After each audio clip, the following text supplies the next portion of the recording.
එන කවුරු සාදුකාරයක් පවත්වන්න. පින්වතුනි, අද සියලුම සත්වයන්ට විශේෂයෙන්ම ඒ සත්වයන් අතරින් බෞද්ධ වන අපි සියලු දෙනාටම අපගේ ජීවිතයේ ඊටාම වැදගත් දවසක් තමයි ලෞතුරා බුදු පියාණන් වහන්සේ කෙනෙක්ගේ තෙමුගොල සිහි කරන උතුම් පොහොය දිනයක් තමයි අද උදාපත් වෙලා තියෙන්නේ. ඉතින් විශේෂයෙන්ම අද සීල් සමාදන් වෙච්ච බොහෝ පිරිසක් අද ධර්ම දේශනාවට නැවතිලා මේ ප්‍රතිපත්ති පූජාවේ යෙදෙනවා. ඉතින් අපි කල්පනා කරා අද අපේ දහම් සාකච්ඡාව අද පවත්වන්න. විශේෂයෙන්ම බුදු පියාණන් වහන්සේ කෙනෙක් 20 අසංකේය කල්පලක්ෂයක් තිස්සේ පාරමිතා පූර්ණය කරලා අප කෙරෙහිම ලෝක සත්වයා කෙරෙහිම මහත් කරුණාවෙන් මේ විඳින දුක්ඛිත සාංශාරික ජීවිතේ අපව මුදවාලීමට ඒ බෝධි මූලයේදී උතුම් ලෞතුරා බුද්ධ රාජ්‍යයටපත් වුණා. ඒ ධර්මය අවබෝධ කරගන්නට තමයි අපි මේ වෙහෙසෙන්නේ. ඉතින් විශේෂයෙන්ම අපි ධර්ම සාකච්ඡාවක් වගේ තමයි මේක පවත්වාගෙන ආවේ. අපි විශාල වෙහෙසක් ගන්නවා මේ සම්මා සම්බුදු පියාණන් වහන්සේගේ නිර්මල බුදුදහම, නියම බුදුදහම. එහෙම නැත්නම් ඔයගොල්ලන්ට හිතේ නියම බුදුදහම කියලා කිව්වහම අනියම බුදුදහමකුත් තියෙනවද කියලා. ඒක අපි තේරුම් ගත යුතු කාරණාවක්. අපි මේ දහම් සාකච්ඡාව පටන් ගන්නකොටම ඔයගොල්ලන්ගෙන් අහපු ප්‍රශ්නයක් තමයි බුදු පියාණන් වහන්සේ ලෝකෙට හොයාගත්තේ මොකක්ද? බුදුන් අපිට කිව්වේ මොකක්ද? බුදුන් කියපුවා ගොඩාක් තියෙනවා. නේද? බුදුන් අපිට කිව්වේ මොකක්ද කියලා මේ ත්‍රිපිටකයේ ඇසුරෙන් තමයි අපිට තේරුම් ගන්න වෙලා තියෙන්නේ. ඉතින් විශේෂයෙන්ම අපිට මෙතනදී අවශ්‍ය වෙන්නේ අපිට දුකින් එතර වීමට. අපිට දුකින් එතර වීමට අපි දැනගත යුතු කාරණා මොනවාද කියන ප්‍රශ්නය. මම හිතන්නේ අපේ ජනක මහත්තයා ප්‍රශ්න ටිකකුත් සකස් කරගෙන තියෙනවා. ඒ ප්‍රශ්නවලත් මම හිතන්නේ උත්තර දෙනකොට මේක අපිට තේරෙයි. දැන් මෙතන අද අපි පන්තියේ දහම් දේශනාවේ භාගයක් කරලා තියෙන රූපකාණ්ඩේ පංචස්කන්ධය අපි කතා කරේ. ඊට පස්සේ අපි පංච උපාදානස්කන්ධය ගැන සාකච්ඡා කරනවා. අපි ඒකේ ප්‍රසාද රූප වෙනකම් මං හිතන්නේ ගිය සතියේ අපි කතා කරා. ඉතින් අද තියෙන ඉතුරු ටික මං හිතන්නේ ඉතුරු ටික අපි කරගෙන ගියොත් මෙතන ඉන්න මේ අලුත් බොහෝ පිරිසක් ඉන්නවා තේරෙන්නේ නැතුව යනවා. ඉතින් මම ඕගොල්ලන්ගෙන් ප්‍රශ්නයක් අහනවා. දැන් මෙතන ඉන්නවා මං හිතන්නේ අපේ ගොඩාක් පරණ උපාසක මහත්තුරු. නේද? ඒක ඕගොල්ලන්ගේ වරදක් නෙවෙයි.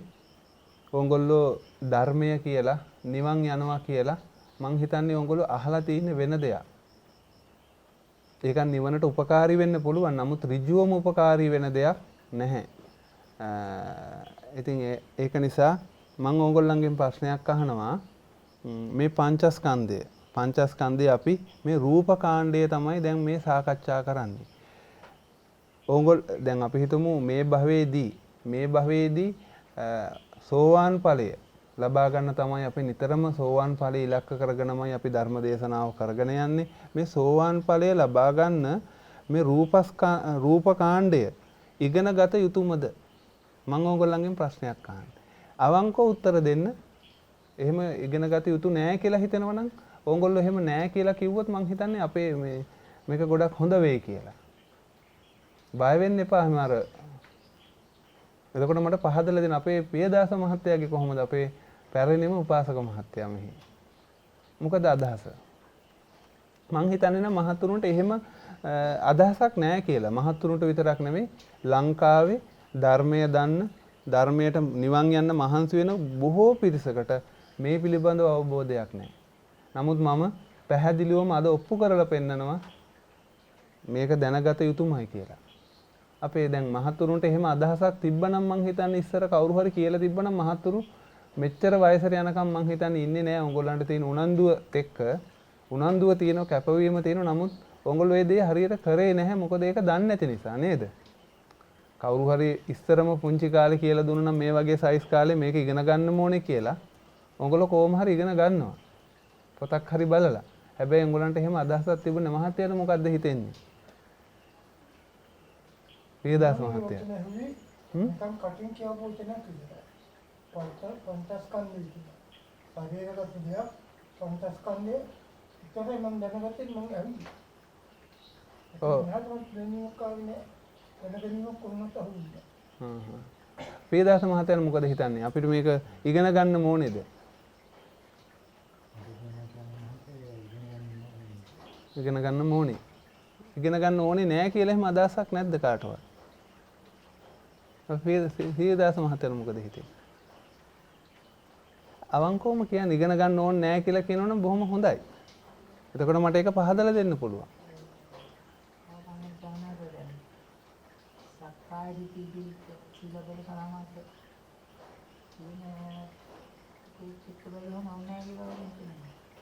ඔව්.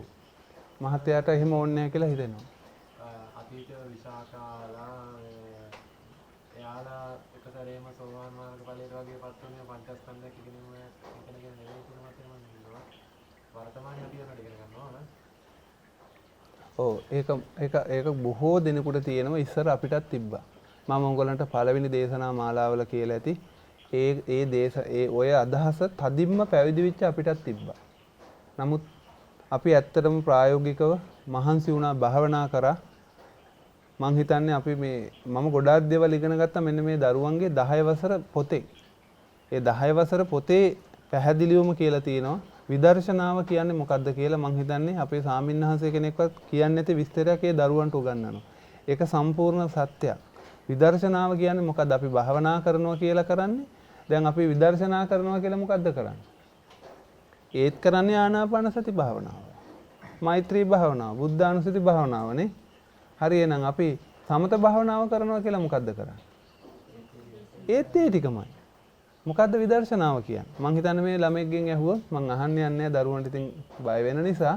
නමුත් මේගොල්ලෝ දන්නවා මොකද්ද මේ විදර්ශනාව කියන්නේ? මොකක්ද මේ ප්‍රඥාව කියන්නේ කියලා මේ දරුවෝ අපි මේ දරුවෙකුට මම ඒ 10 වසරේ පොතේ තියෙන ටික කියලා දුන්නේ. කියන්නේ මගේ අතේ දේවල් නෙවෙයි. පොතේ ඒක තියෙනවා. ඉතින් ඒක නිසා තමයි අපි අද දහම් පාසලකුත් ආරම්භ කරේ. මේ දරුවන්ට මේක අපි මුල ඉඳලම කියලා දුන්නොත් මේක ලේසියි කියලා. හරි එහෙම ඕනේ නේ. අපි බලමු මහත්තයා අපි මේ අපේ නිතරම තියෙන ප්‍රශ්නය තමයි මේ නිවන් දකින්න බැරි ප්‍රශ්නය තමයි අපිට තියෙන සක්කාය දිට්ඨිය. නේද? ඕක තමයි ප්‍රථම සෝවාන් භාවයේදී කැඩෙන්නේ. සක්කාය දිට්ඨිය කියන්නේ මොකද්ද? මමය මාගේ ආත්මය කියලා අපි මේ ගන්න ඝන බහළු ඒකකය. ඒ කියන්නේ මේ මුළු ශරීරයම මගේ කියලා එක ඒකකයක් හැටියට අපි ගන්නවා. නේද?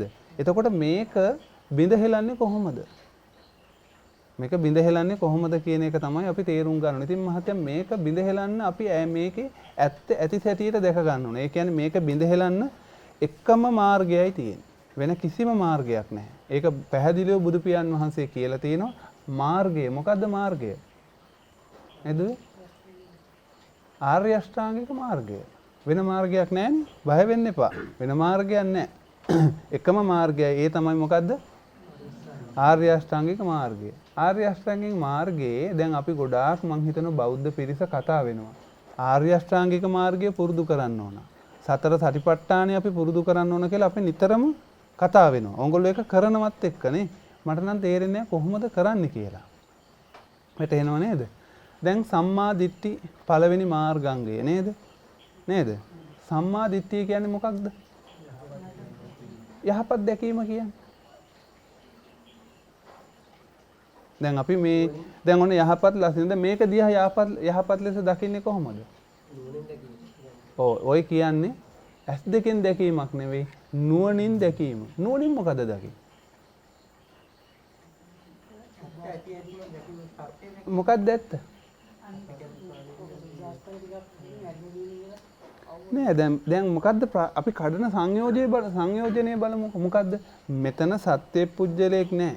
මමය මාගේ කියලා ගත යුතු යමක් නෑ. මෙතන තියෙන අනිත්‍ය වූ දුක්ඛ වූ අනාත්ම වූ ස්වභාවයක් කියන එක තේරුම් ගන්න ඕන. නේද?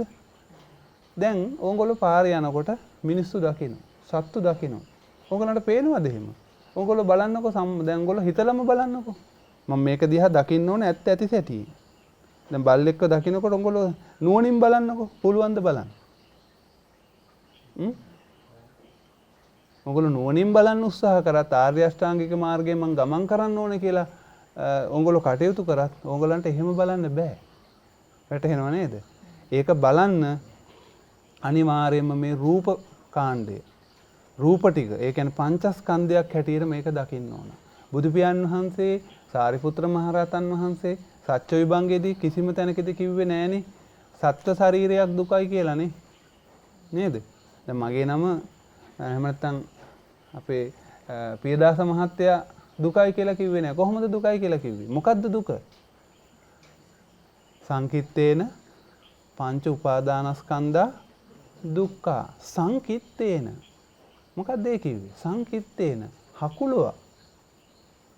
විශාල කොටස් ටිකක් හකුලුවා ගත්තොත් හකුලුවොත් ඒක කොච්චරක් වෙනවද? හකුලලා කිව්වොත් පංච ස්කන්ධ. ස්කන්ධ ගොඩාක් දේවල් හකුලවනෝ පහකට. සංකිට්ඨේන කියලා කිව්වේ ඒක හකුලුවා කිව්වොත්. ඒ කියන්නේ කොටින්ම කිව්වොත් කෙටි කරලා කිව්වොත් මේ ස්කන්ධ පහම දුකයි. දුක විතරක් නෙමේ ස්කන්ධ පහම අනිත්‍යයි. ස්කන්ධ පහම අනාත්මයි. නේද? හැබැයි ඉතින් අපිට මෙහෙම අහලා තිබ්බට මේක කොච්චර බැලුවත් තේරෙන්නේ මේකට හේතුවක් තියෙනවා. ඒ තමයි අපි විදර්ශනා නොකිරීම, යෝනිසෝ මනසිකාරයක් නොකිරීම. ඇයි යෝනිසෝ මනසිකාර නොකරන්නේ? යෝනිසෝ මනසිකාරයක් කරන්න ඕන ආකාරය ගැන අපි දන්නේ නැහැ. තේරෙනවද? අපි ගිය සතියේ ඔන්න පාඩමේ පොඩ්ඩක් කියලා දුන්න මේ දුවට අපි උදාහරණයක් අරගෙන පිරිමි ළමෙක්ගෙන උදාහරණයක් අරගෙන අපේ කොහොමද සංඥා විකෘති භාවයට ඇති වෙන්නේ? සංඥාවක් අපි ඇස් දෙකෙන් දකින්නේ මොකද්ද? කනෙන් අහන්නේ මොකද්ද? දිවට දැනෙන්නේ මොකද්ද? දැනෙන්නේ මොකද්ද? අපි තේරුම් ගන්නෙ මොකද්ද කියලා. අපි ගිය සතියේ පොඩ්ඩක් කතා කරා. අපි මේ සතියේ කතා කරමු. දැන් අපි බලමු හොඳ උදාහරණයක් තියෙනවා.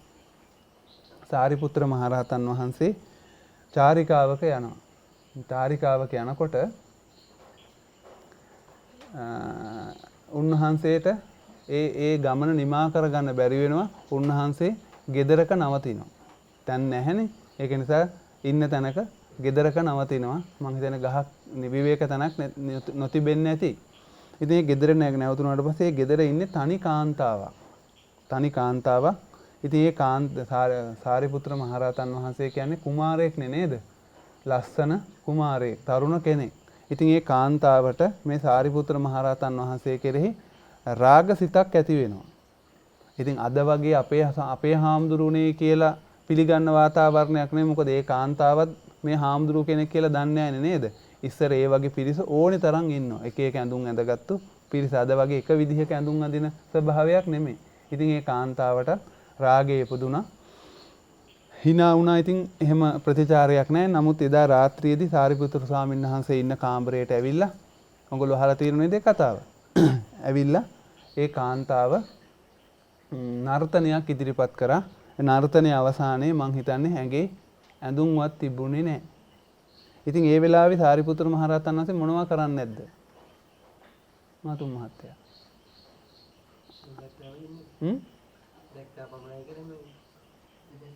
මම කොහොමද හිතන්නේ? භාවනාවක නිරත වෙන්නේ නැද්ද? නැත්නම් සමාධියකට උන්වහන්සේට යන්න පුළුවන්. ඇයි සමාධියකට සමාධිය?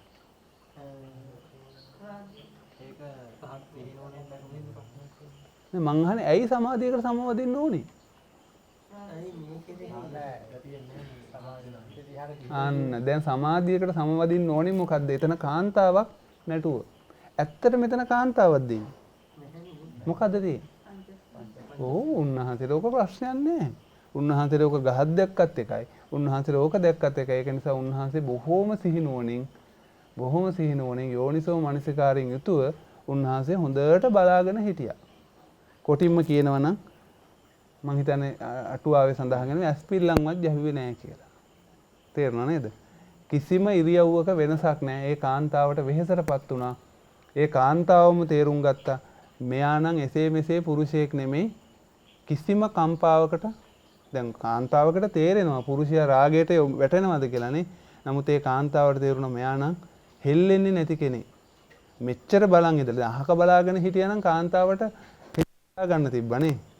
මං දැක්කේ නෑ කියලා. නමුත් කාන්තාවට හොඳටම තේරුණා. ඒ කාන්තාවට තේරුම් ගියා මෙයා නම් එසේ මෙසේ පුරුෂයෙක් නෙවෙයි, ශ්‍රේෂ්ඨ පුරුෂයෙක් මේ. රාගය ප්‍රහීන කරපු කෙනෙක් මේ කියලා සමාව අරගෙන වන්දනා කරා. ඉතින් පසු කාලෙදී ඒ කාන්තාවත් පැවිදි වෙලා රහත් වුණා කියලා කියනවා. ඉතින් සාරිපුත්‍ර මහරහතන් වහන්සේ ඇත්තටම දැක්කේ පංචස්කන්ධය. තේරුණා නේද? ඒ වගේ දැන් එහෙම නටනකොට උන්වහන්සේ මොකද්ද හිතුවේ? උන්වහන්සේ මොකද්ද දැක්කේ? අපේ දුවේ මොනවද දැක්කේ? නෑනේ දුවේ. අපි දැන් ඒක කියලා දුන්නෙත් නෑ මේ ළමයින්ට. මොනෑම මුතලි දකින්නේ? ඈ? මොකද්ද ඇස් දෙවලට මොනවද පේන්නේ? දැන් උන්වහන්සේ ඇස් වලින් බැලුවේ නේ. රූපයක්ද පෙනුනේ? ඇස් වලට මොනවද පේන්නේ? වර්ණයක්. උන්වහන්සේට ඇස් වලට පේන්නේ වර්ණයක් නේ. චක්කු විඥාන කියන්නේ ඇහැට පේන දේ. ඇහැට පේන්නේ මොනවද? වර්ණයක්. එතන ඇත්තටම මොනවද තිබුණේ? එතන තිබුණ රූප 28ක්. හා නාම ධර්ම ටිකක් නේද? හැබැයි ඒව කොච්චර තිබ්බත් ඇහැට පේන්නේ මොකද්ද? වර්ණයක්. ඉතින් ඒක ප්‍රශ්නයක් නෑ බැලුවට. වර්ණයක්. හැබැයි ඒ වර්ණෙට අපි මොකද කරන්නේ? දැන් අපි ඔය වගේ දෙයක් දැක්කොත් අපි වර්ණයක්ද දකින්නේ? නෑ අපි දකින්න කාන්තාවක් දකින්න නේද? කෙට්ටු දකින්නවා, මහත දකින්නවා. මහත පේනවා දැස් වලට. අන්න බලන්න ඒ තමයි මාන්නය. අපි නිතරම දෙයක් දිහා අල්ලගන්නේ මොහොකින්ද? තණ්හා, දිට්ඨි, මාන්නය. වැටහෙනව නේද? තණ්හා, දිට්ඨි, මාන්නෙන් තමයි අපි අල්ලගන්නේ. දැන් අපි හිතමු මෙහෙම මෙතන ඇවිල්ලා දැන් ඕගොල්ලෝ දැකලා ඇති දැන් අද තාක්ෂණය ගොඩාක් දියුණුයි නේද? තාක්ෂණය ගොඩාක් දියුණුයි. මෙතන මම දැන් ඕගොල්ලෝ දැකලා ඇති සමහරක් වෙලාවට රොබෝ තාක්ෂණයේ තියෙනවා ඇත්තටම අඳුර ගන්න බෑ. අඳුර ගන්න බෑ.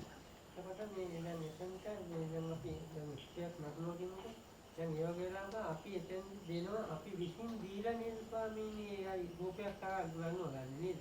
ඒ කියන්නේ වර්ණයක් පමණක් තියනවා කියලා දකින්න ඒක එහා ගිය මොනස් එකනේ අපි ඉන්නේ. ඔව් අපි සංඥා ස්කන්ධයෙන් අපි හදාගෙනනේ තියෙන්නේ. ඔව් ඒක නිසා අපි අර්ථකථනය දීන රූපයක් කරා අපි හිතින් මෙනෙහි කරලා ගත්තොත් පමණයි ස්වාමීනි එතන රූපයක් වෙන්නේ නේද? ඔව් දැන් අපි ඕක ඊට කලිනුත් කතා කරා. අපි හිතමු දැන් ওই කාන්තාව නටනම බල්ලෙක් දකින්නවා කියලා. ඔව්.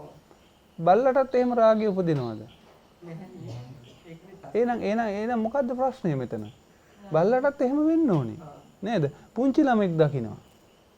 පුංචි ළමයාටත් එහෙම වෙනවද? පුංචි ළමයා වෙල මේ මොකද්ද මේ වෙන කෝලම කියලා.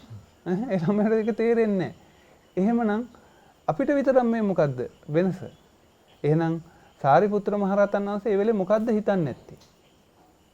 සාරිපුත්ත මහරහතන් වහන්සේ සම්මා දිට්ඨිය තිබ්බා. යහපත් දැකීම තිබ්බා. සත්‍යයක් දැක්කා. ඇත්තක් දැක්කා. මොකක්ද ඇත්ත? උන්වහන්සේ දැක්කා වර්ණයක් මෙතන තියෙනවා. උන්වහන්සේ රූප 28ක් දකින්න ඇති. හැබැයි මේ වර්ණයක් නොදැක්කා කියන්න බෑ. ඇත්තටම වර්ණයක් තිබ්බනේ එතන නේ. වර්ණ රූපේ. හැබැයි එතන කාන්තාවක් නැටුවයි, මහත කෙනෙක් නැටුවයි, සුදු කෙනෙක් නැටුවයි. එහෙම එකක් අරමුණේ දැන් බලන්න අපි මේ රූපකාණ්ඩ ඉගෙන ගන්නකොට අපි මුලින්ම ඉගෙන ගන්න පඨවි ආපෝ තේජෝ වායෝ කියලා මහා භූත කියලා. ඇයි මේවට මහා භූත කියන්නේ? ඇයි මේ දරුවෝ භූත කියන්නේ?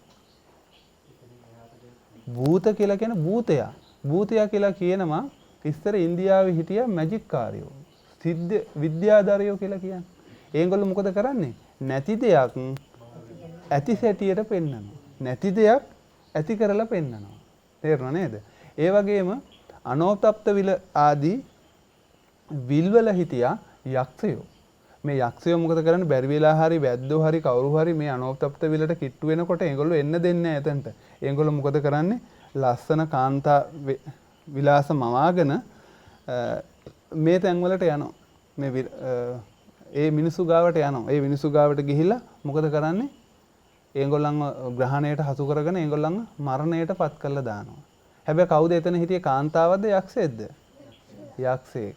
අන්න ඒ යක්ෂයට කියනවා භූත කියලා.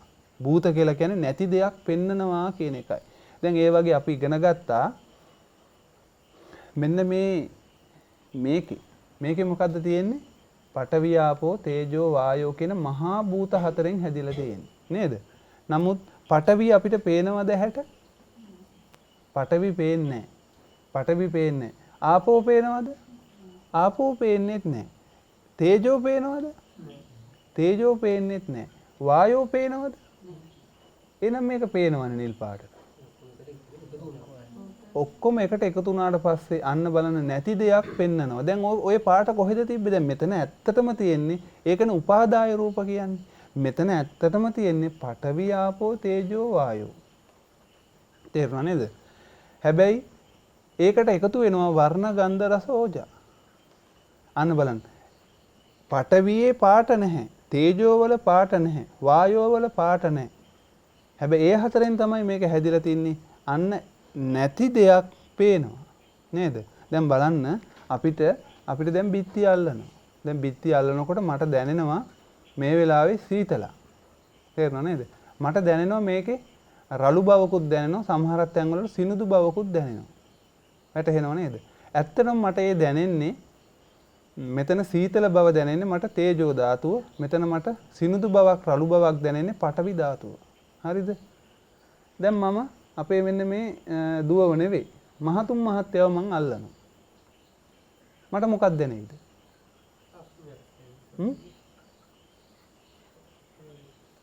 මොකද්ද දැනෙන්නේ? මොකද්ද දුවේ දැනෙන්නේ? අල්ලලා බලන්නකෝ. අර මහත්තයව අල්ලලා බලන්න මොනවද දැනෙන්නේ කියලා. මට දැනෙන දේ කියන්න. සීතලක් දැනෙනවා. ඔව් තව. සිනුදුද ගොරෝසුද? කළු පාටද සුදු පාටද?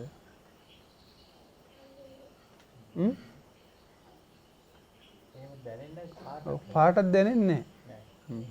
එතකොට වතුර ගතියක් තියෙනවද? වේලිච්ච ගතියක්ද තියෙන්නේ? සීතල ගතියක් තියෙනවා. සීතල ඒ දැනෙන්නේ තේජෝ ධාතුව. නේද? මහත්යට අතට දැනෙන්නෙම ওই ටික විතරයි. තව අපිට වායෝ ගතියත් අතට දැනෙනවා. වායු ගතිය හැබැයි උතන දැන් දැනෙන්නේ නැහනේ. නේද? හැබැයි දැන් අපි ඕගොල්ලෝ දන්නේ නැති ඕගොල්ලෝ කාව හරි අල්ලනකොට ඕගොල්ලන්ට එහෙම හිතෙනවද? ඕගොල්ලෝ මොකක් කියලාද අල්ලන්නේ? අනේ මගේ දුව අල්ලනවා, මගේ බිරිඳ අල්ලනවා නේද? සිනිඳු තැන අල්ලනවා මං, ගොරෝසු තැන අල්ලනවා, මං තෙත තැන අල්ලනවා කියලායි අල්ලන්නේ. දැන් එහෙම කියලා අල්ලන්නේ මොකක්ද? මොකක්ද එහෙම කියලා අල්ලන්නේ? අල්ලන්නේ පඨවි ධාතුව. නේද? ඕගොල්ලෝ අල්ලන්නේ තේජෝ ධාතුව. හැබැයි අන්න බලන්න විකාරයට පැමුණුවා ඕගොල්ලන්ව. ඕගොල්ලන්ව මුලාවකට වැට්ටුවා මේක ඕගොල්ලෝ සංඥා ස්කන්ධෙන් ඕගොල්ලෝ හිතාගත්ත මම මේ කාන්තාවක් අල්ලනවා, මම මේ බිරිඳව අල්ලනවා, මම මේ බල්ලව අල්ලනවා, මම මේ පූසව අල්ලනවා, මම මේ දරුවගේ ඔළුව අත ගන්නවා කියලා ඕගොල්ලෝ මේ හිතාගෙන ඇල්ලුවේ මොනවද ඇත්තටම? භූත රූප ටික. භූත රූප ටික නේ. එතකොට ඒක ඇල්ලුවේ කොහෙන්ද? නෑනේ. තවත් භූත රූප ටිකකින් ඇල්ලුණා. නේ? තවත් භූත රූප ටිකකින් ඇල්ලුණා. ඒ කියන්නේ පඨවි ධාතුවේ හැප්පුණා. නේද? අන්න එහෙම හැප්පෙනකොට තමයි ඕගොල්ලෝ හිතාගත්තේ මම මේ බිරිඳ ඇල්ලුවා, මම මේ පූස ඇල්ලුවා, මං හාමිනේගේ අතන ඇල්ලුවා, හාමිනේගේ මෙතන ඇල්ලුවා කියලා ඔය එහෙම නැත්නම් පුරුෂයා ඇල්ලුවා කියලා මේ හිතාගන්නේ මොකද්ද? මේ පඨවි ධාතුව. දැන් මෙතනයි මෙහෙම අල්ලන එකයි මම මහත්යව අල්ලන එකේ අතර වෙනසක් තියෙනවද මට අතර දැනෙන? ඔව්. වෙනසක් තියෙන විදිහක් නෑ නං ඔයගොල්ලෝ ඒක කතාවද බැන්දේ?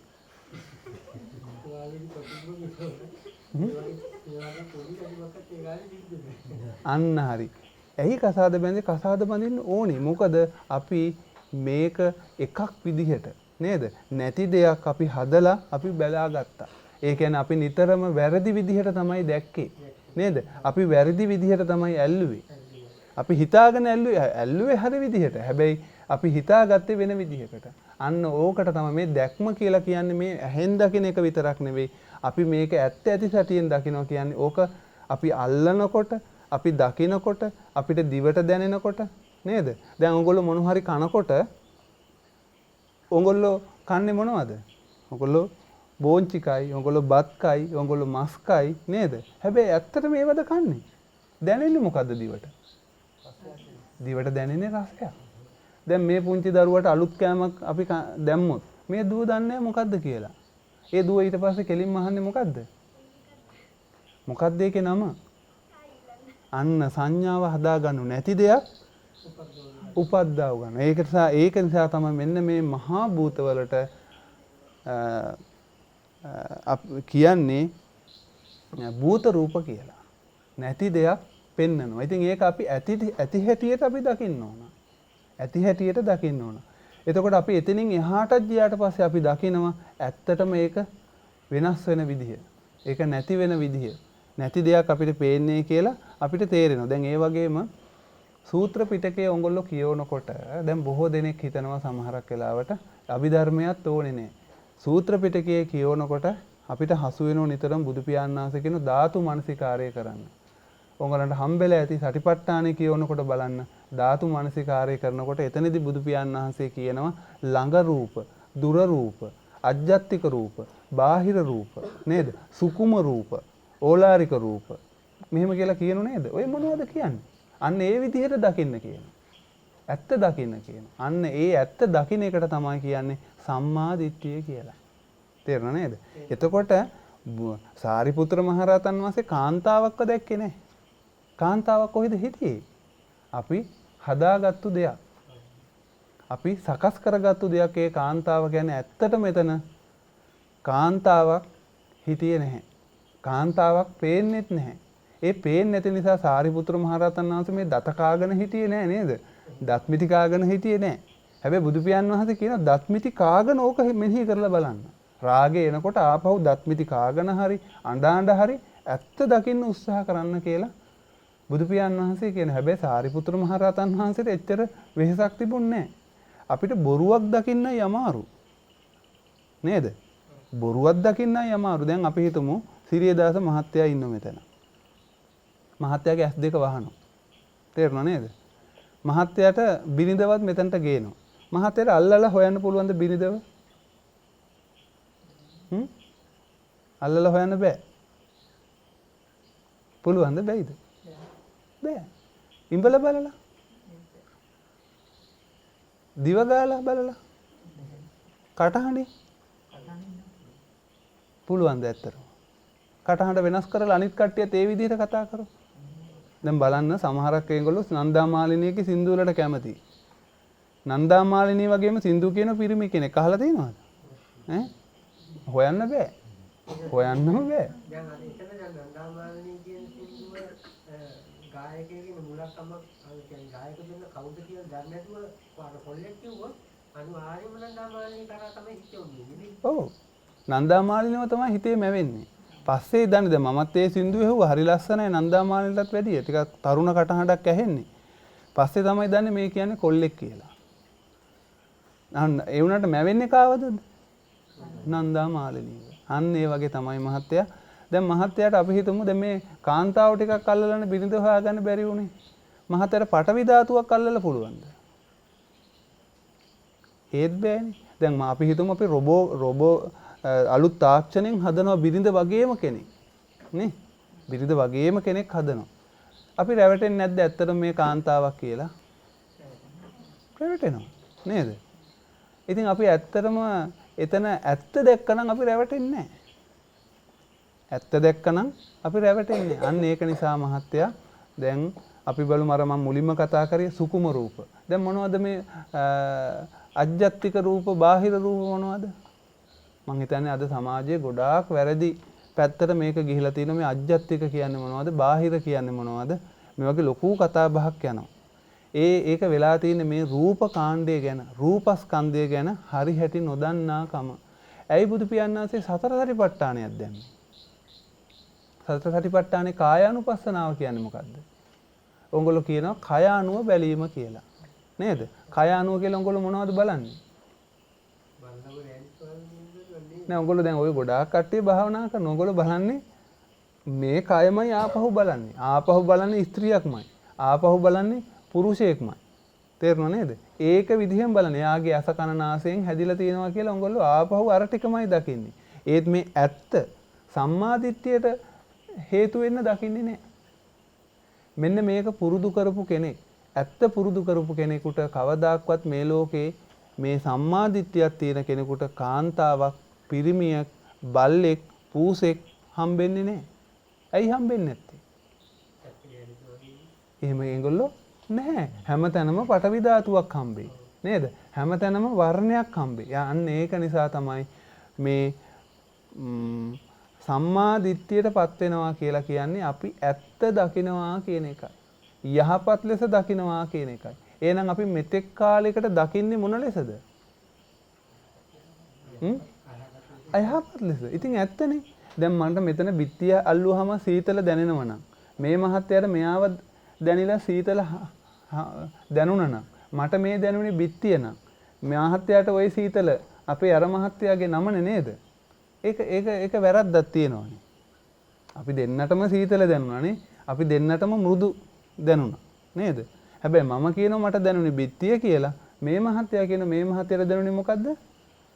අර මහත්තයාව කියලා. එහෙම නැත්නම් බිරිඳ කියලා කියයි නේද? විවිධ නම් ඕගොල්ලෝ කියයි. එතකොට ඒක යහපත් දැක්මක්ද? මහත්තයා හාමිනේව මේ අල්ලනකොට මහත්තයා හාමිනේ කියලා කියනවා. එතකොට මහත්තයාගේ දුව හාමිනේව අල්ලනකොට අම්මා කියලා කියනවා. නේද? තව කෙනෙක් අල්ලනකොට ආච්චි කියලා කියනවා. එහෙනම් මේ මොකද්ද වෙලා තියෙන්නේ? ඒක යහපත් දැක්මක්ද? අන්න හරි. ඔව් මහත්තයා අල්ලනකොටත් මහත්තයා ඇල්ලුවේ පඨවි ධාතුව. තේජෝ ධාතුව නම්. මහත්තයාගේ දුව අල්ලනකොටත් ඇල්ලුවේ පඨවි ධාතුව. තේජෝ ධාතුව නම්. මහත්තයාගේ මිනිපිරියෙක් අල්ලනකොටත් ඇල්ලුවේ ආච්චි කියලා ඇල්ලුවේ ඒත් පඨවි ධාතුව නම්. එහෙනම් ඒක යහපත් දැක්ම නේද? ඒක වැරද්දක් නැහැනේ. හැමෝම කියන්නේ එකම දෙයක් නේ. අන්න අපි අනිත්‍යයි දුක්ඛයි අනාත්ම දකින්න කලින් ඕක දකින්න ඕන. සම්මා දිට්ඨිය කියලා කියන්නේ ඔන්න ඕකයි. සම්මා දිට්ඨියටපත් වුණාට පස්සේ තමයි අපිට පුළුවන් ත්‍රිලක්ෂණය හරියටම වඩන්න. යහපත් ලෙස දකිනවා. මෙතෙහෙනව නේද? යහපත් ලෙස දකිනවා.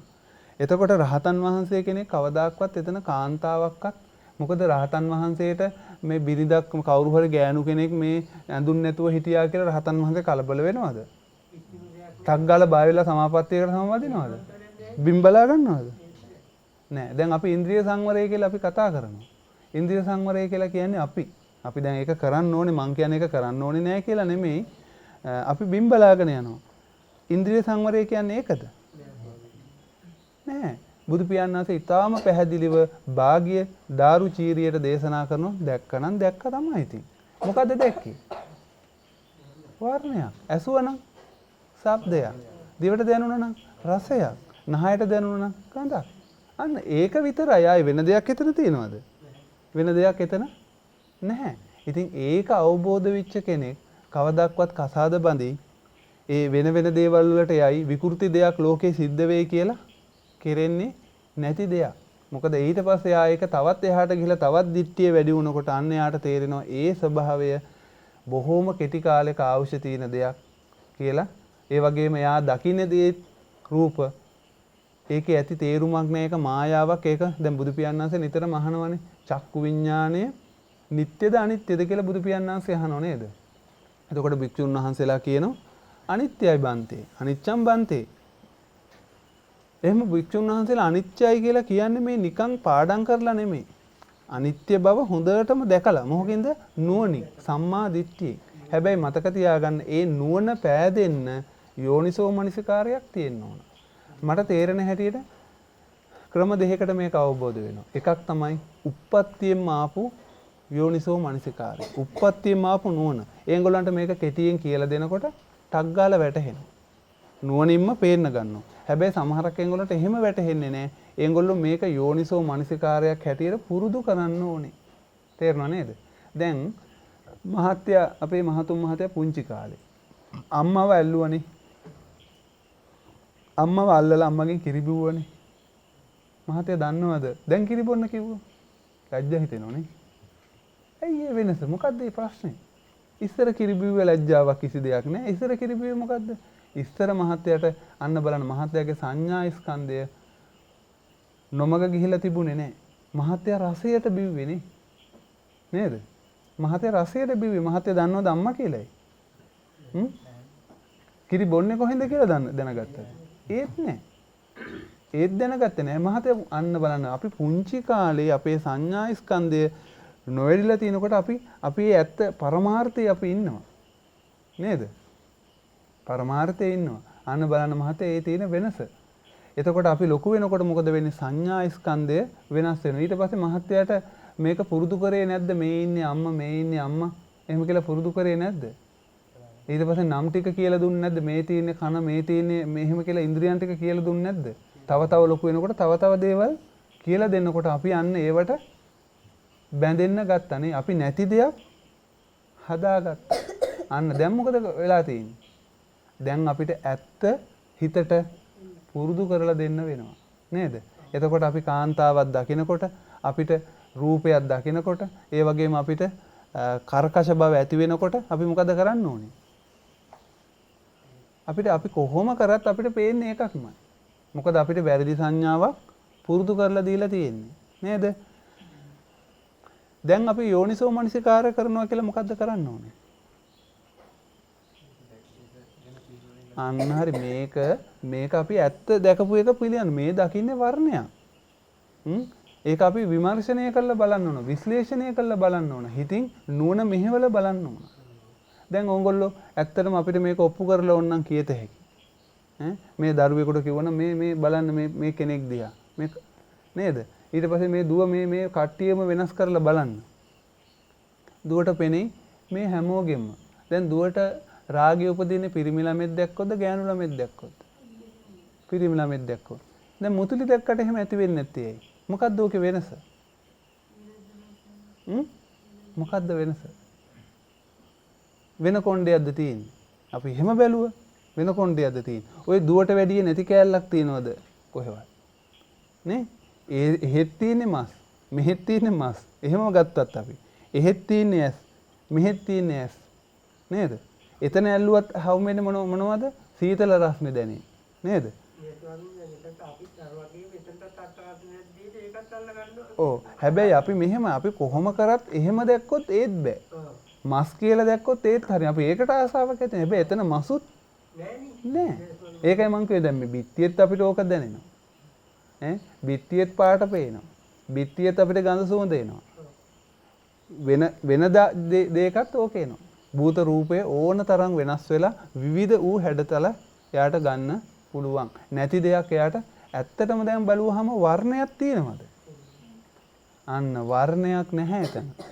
වර්ණයක් නැහැ. මේ හතර දෙනා එකතු වුණාම වර්ණයක් එනවා. ඒක තව තව වෙනස් වෙන්න පුළුවන්. දැන් ඔයගොල්ලෝ සමහරක් වෙලාවට ඕගොල්ලන්ගේ ගෙවල් වල වවන මල් වවනවා.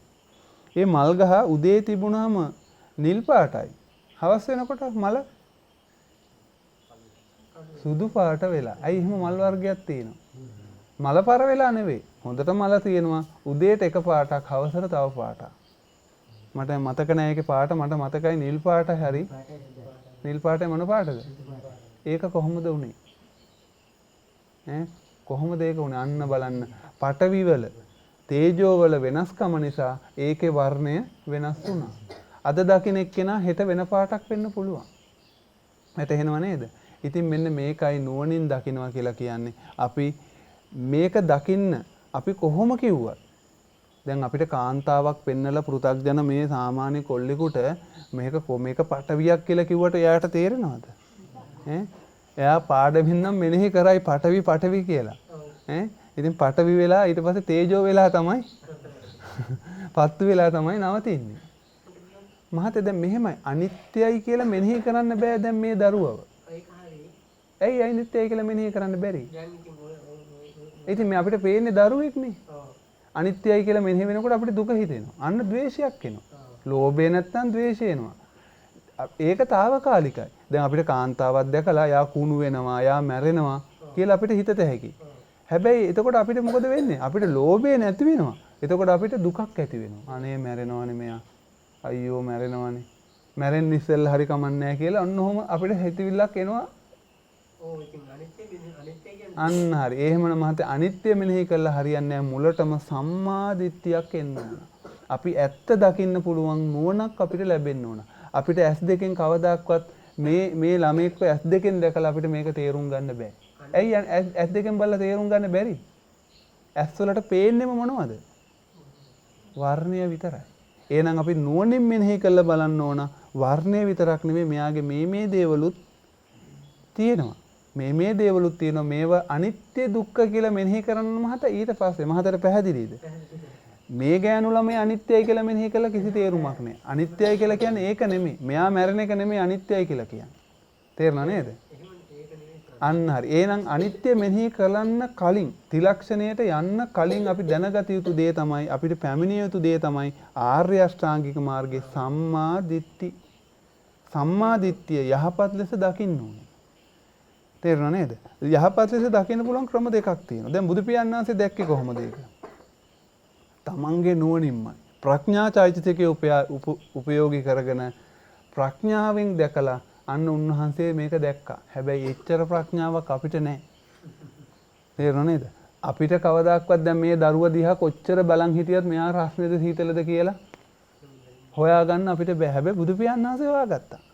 මේකේ තියෙන මේ කෑලි ටිකක් මේ කොටස් ටිකක් මේක තියෙන්නේ. මෙතන සත්වයක් පුජ්‍යලේ නෑ කියලා බුදු පියාණන් වහන්සේ හොයාගත්තා. එහෙමනම් අපිට කරන්න තියෙන්නේ බුදුන් කියපු විදිහට ඉගෙනගෙන අන්න ඒ විදිහට බලන්න පුරුදු වෙන්න ඕනේ. දැන් මහත්තයාට දැන් මහත්තයාගේ අම්මා නැතුව වෙන කෙනෙක් අම්මා කියලා පුරුදු කරන්න මහත්තයා රැවටිලා දකින්නව නේද? අන්න බලන්න. අපිට ඕනම දෙයක් අපිට එහෙම රවට්ටලා ගන්න පුළුවන්. අපි හිතමු තාත්තා කෙනෙක්ව පෙන්නනවා. මේ තමයි අම්මා කියලා. එහෙනම් ලොකු වෙලා මොකද කරන්නේ අපි? මේ අම්මමයි කියලා පිළිගන්නවා. වැටහෙනව නේද? දැන් වෙලා තියෙන්නේ අර දැන් අපි මේ මුළු ලෝකෙ මේ විදිහටනේ දකින්නේ. නේද? මේ විදිහට ලෝකෙ දකින්නේ. අන්න මේ විදිහට දකින්න මහත්තයා මේක අඩු ගානේ පඨවි ආපෝ තේජෝ මේක හැදිලා තියෙන විදිහවත් පොඩ්ඩක් දැනගන්න එපේ. ඉතින් මේක ඊටාම විසිතුරුයි. ගොඩාක් දැන් අපේ ධර්මයේ ඉගෙනගත්තු පිරිසත් හිතනවා මේ රූපකාණ්ඩේ එච්චර වැදගත් නෑ කියලා. හට එහෙනවනේ දැන් මට කියනවා ස්වාමීන් වහන්සේ මේ අර නාම ධර්ම ටික කියලා දෙන්න. ඒක සාර්ථක වෙන්නේ නෑ. මොකද අපිට තේරුම් ගන්න පුළුවන් ප්‍රඥාව අඩු කෙනෙකුට තේරුම් ගන්න පුළුවන් කිව්වහම තේරෙන දෙයක් මොකද්ද? රූපකාණ්ඩේ. දැන් මේ පුංචි දරුවෙකුට උනොත් මට ඕක තේරුම් කරලා දෙත හැකියි. දුවේ අම්මගෙත් තියෙන මේ සීතල රස්නේ අතනක් තියෙන සීතල රස්නේ එතන ඉන්නේ අම්මා නෙවෙයි එතන තියෙන්නේත් ওই දුවට දැනෙන්නේ තේජෝ ධාතුව කියලා කිව්වොත් ඒ දරුවට ඒක තේරුම් ගන්න පුළුවන්. ඇයි ඒක අපිට ගෝචර කරගන්න පුළුවන් නේ. හැබැයි නාම ධර්ම ටික අපිට එහෙම බෑ. අන්න ඒක තමයි බුදු පියාණන් වහන්සේ සතර සටිපට්ඨානයට මුලින්ම කායානුපස්සනාව දැම්මේ. ඔය කායානුපස්සනාව ගැන මහතුරු හොයලා බලන්න සටිපට්ඨාන කියවලා බලන්න ඒකේ තියෙන ධාතු මනසිකාරය කියලා. මොනවද ධාතු කියන්නේ? පඨවි ධාතුව. අන්න ධාතු. ධාතු වශයෙන් අපි මෙනෙහි කරනවා. අපිට මේක ස්ත්‍රී පුරුෂයෝ බල්ලෝ බලල්ලු ගස් නෙමෙයි අපිට මේ ගෝචර වෙන්නේ. මොනවද ගෝචර වෙන්නේ? ධාතු ටික. මහතර තේරෙනව නේද? සමහර කෙනෙකුලන්ට මහතේ පොඩි පැට්‍රිස් එකකින් ඕකට ලැබෙන්න පුළුවන්. හැබැයි මේක ගොඩාක්ම මමත්වයේ වැඩි කෙනෙකුට මේක හොඳට ඉගෙන ගන්න ඕනේ. ඒ වගේම මහත්තයා මේක අපි ගොඩාක් මේක විසිතුරුයි. මේක ගොඩාක් විසිතුරුයි මේකේ රූප ඉපදෙන ආකාරය. මේ දරුවා හැදිලා තියෙන ආකාරය අපි ඉගෙන ගන්නකොට මේකේ පුදුමාකාර අපිට ලෝකේ තියෙන යථා ස්වභාවය සම්මා දිට්ඨියට අපි ගොඩාක් කිට්ටුයි කියලා අපිට තේරෙනවා මේ රූප ඉගෙනගත් ඉපදිච්ච ආකාරය. දැන් මහත්තයාගේ ඔය ඇඟ හැදිලා තියෙන ආකාරය මේ රූප ගැන විතරක් නෙවෙයි මේක හැදෙන්නේ කොහොමද? අපි හිතන්නේ අපි අම්මා තාත්තා අපුව හැදුවා නේද? අපි කෑම කාලයි මේ ලොකු වෙන්නේ. ලෙඩ හොඳ වෙන්නේ අපි බෙහෙත් බිව්වහමයි කියලා අපිට හිතෙනවා. හැබැයි මේ රූප කාණ්ඩේ ගත්තාම අපිට තේරෙනවා මේකව ඊටාම නිවැරදි. ඊටාම නිවැරදි මේවා කිසිම විදිහකින් නැහැයි කියලා කියන්න බෑ කියලා. ඇත්ත කවදාවත් නැහැ කියන්න බෑනේ නේ. බොරු ඕන තරම් කියත හැකියි. හැබැයි ඇත්ත එකයි. නේද? ඇත්ත එකයි තියෙන්නේ. බොරු ගොඩාක් කියන්න පුළුවන්. ඒ බොරුව පිළිගන්න නැත්නම් තව බොරුවක් කියත හැකියි. නේද?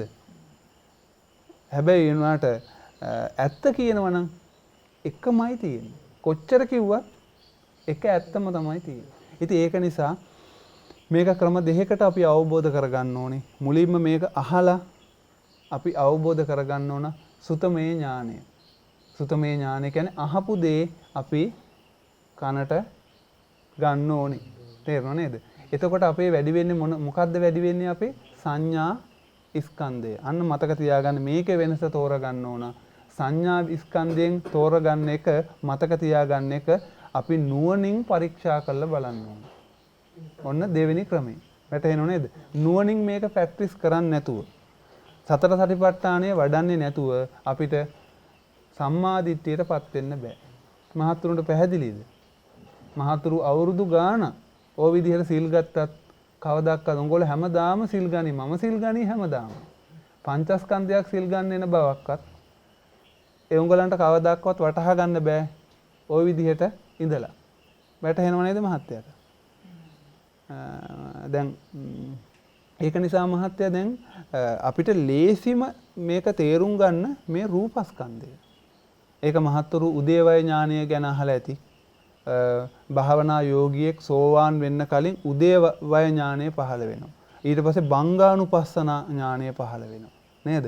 මේවා නැති අන්න ඒ බංගානුපස්සනාව ඥානය, උදේවය ඥානය මේ ටික මේ ඥානය කියලා කියන අමුතු දෙයක් නෙමෙයි. අපිට ඇහැට ඒ වගේම අපේ නුවණට අපිට හොඳට වැටහෙන්න පටන් ගන්න මේක මේ පටවි ධාතුව මේ විදිහට විනාශ වෙනව නැති වෙනවා කියලා හොඳට වැටහෙන්න ගන්නවා. හැබැයි ඒක අපි මුලින්ම අහලා සංඥා ස්කන්ධයෙන් දැනගෙන ඊට පස්සේ නුවණින් මෙනෙහි කරනකොට තමයි මේක ප්‍රත්‍යක්ෂව වැටහෙන්නේ. ප්‍රත්‍යක්ෂව වැටෙන්නේ. දැන් අපි හිතමු මහත්තයා මෙහෙම මෙතන මම රොබෝ කාන්තාවක්ව ගේනවා.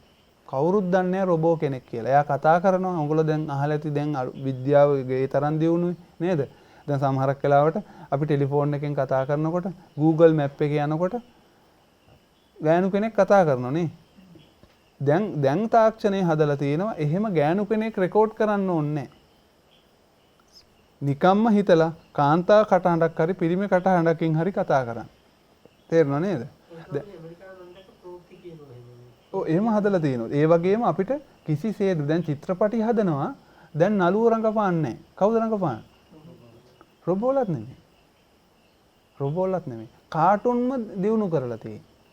කාටුන්ම දිනු කරලා.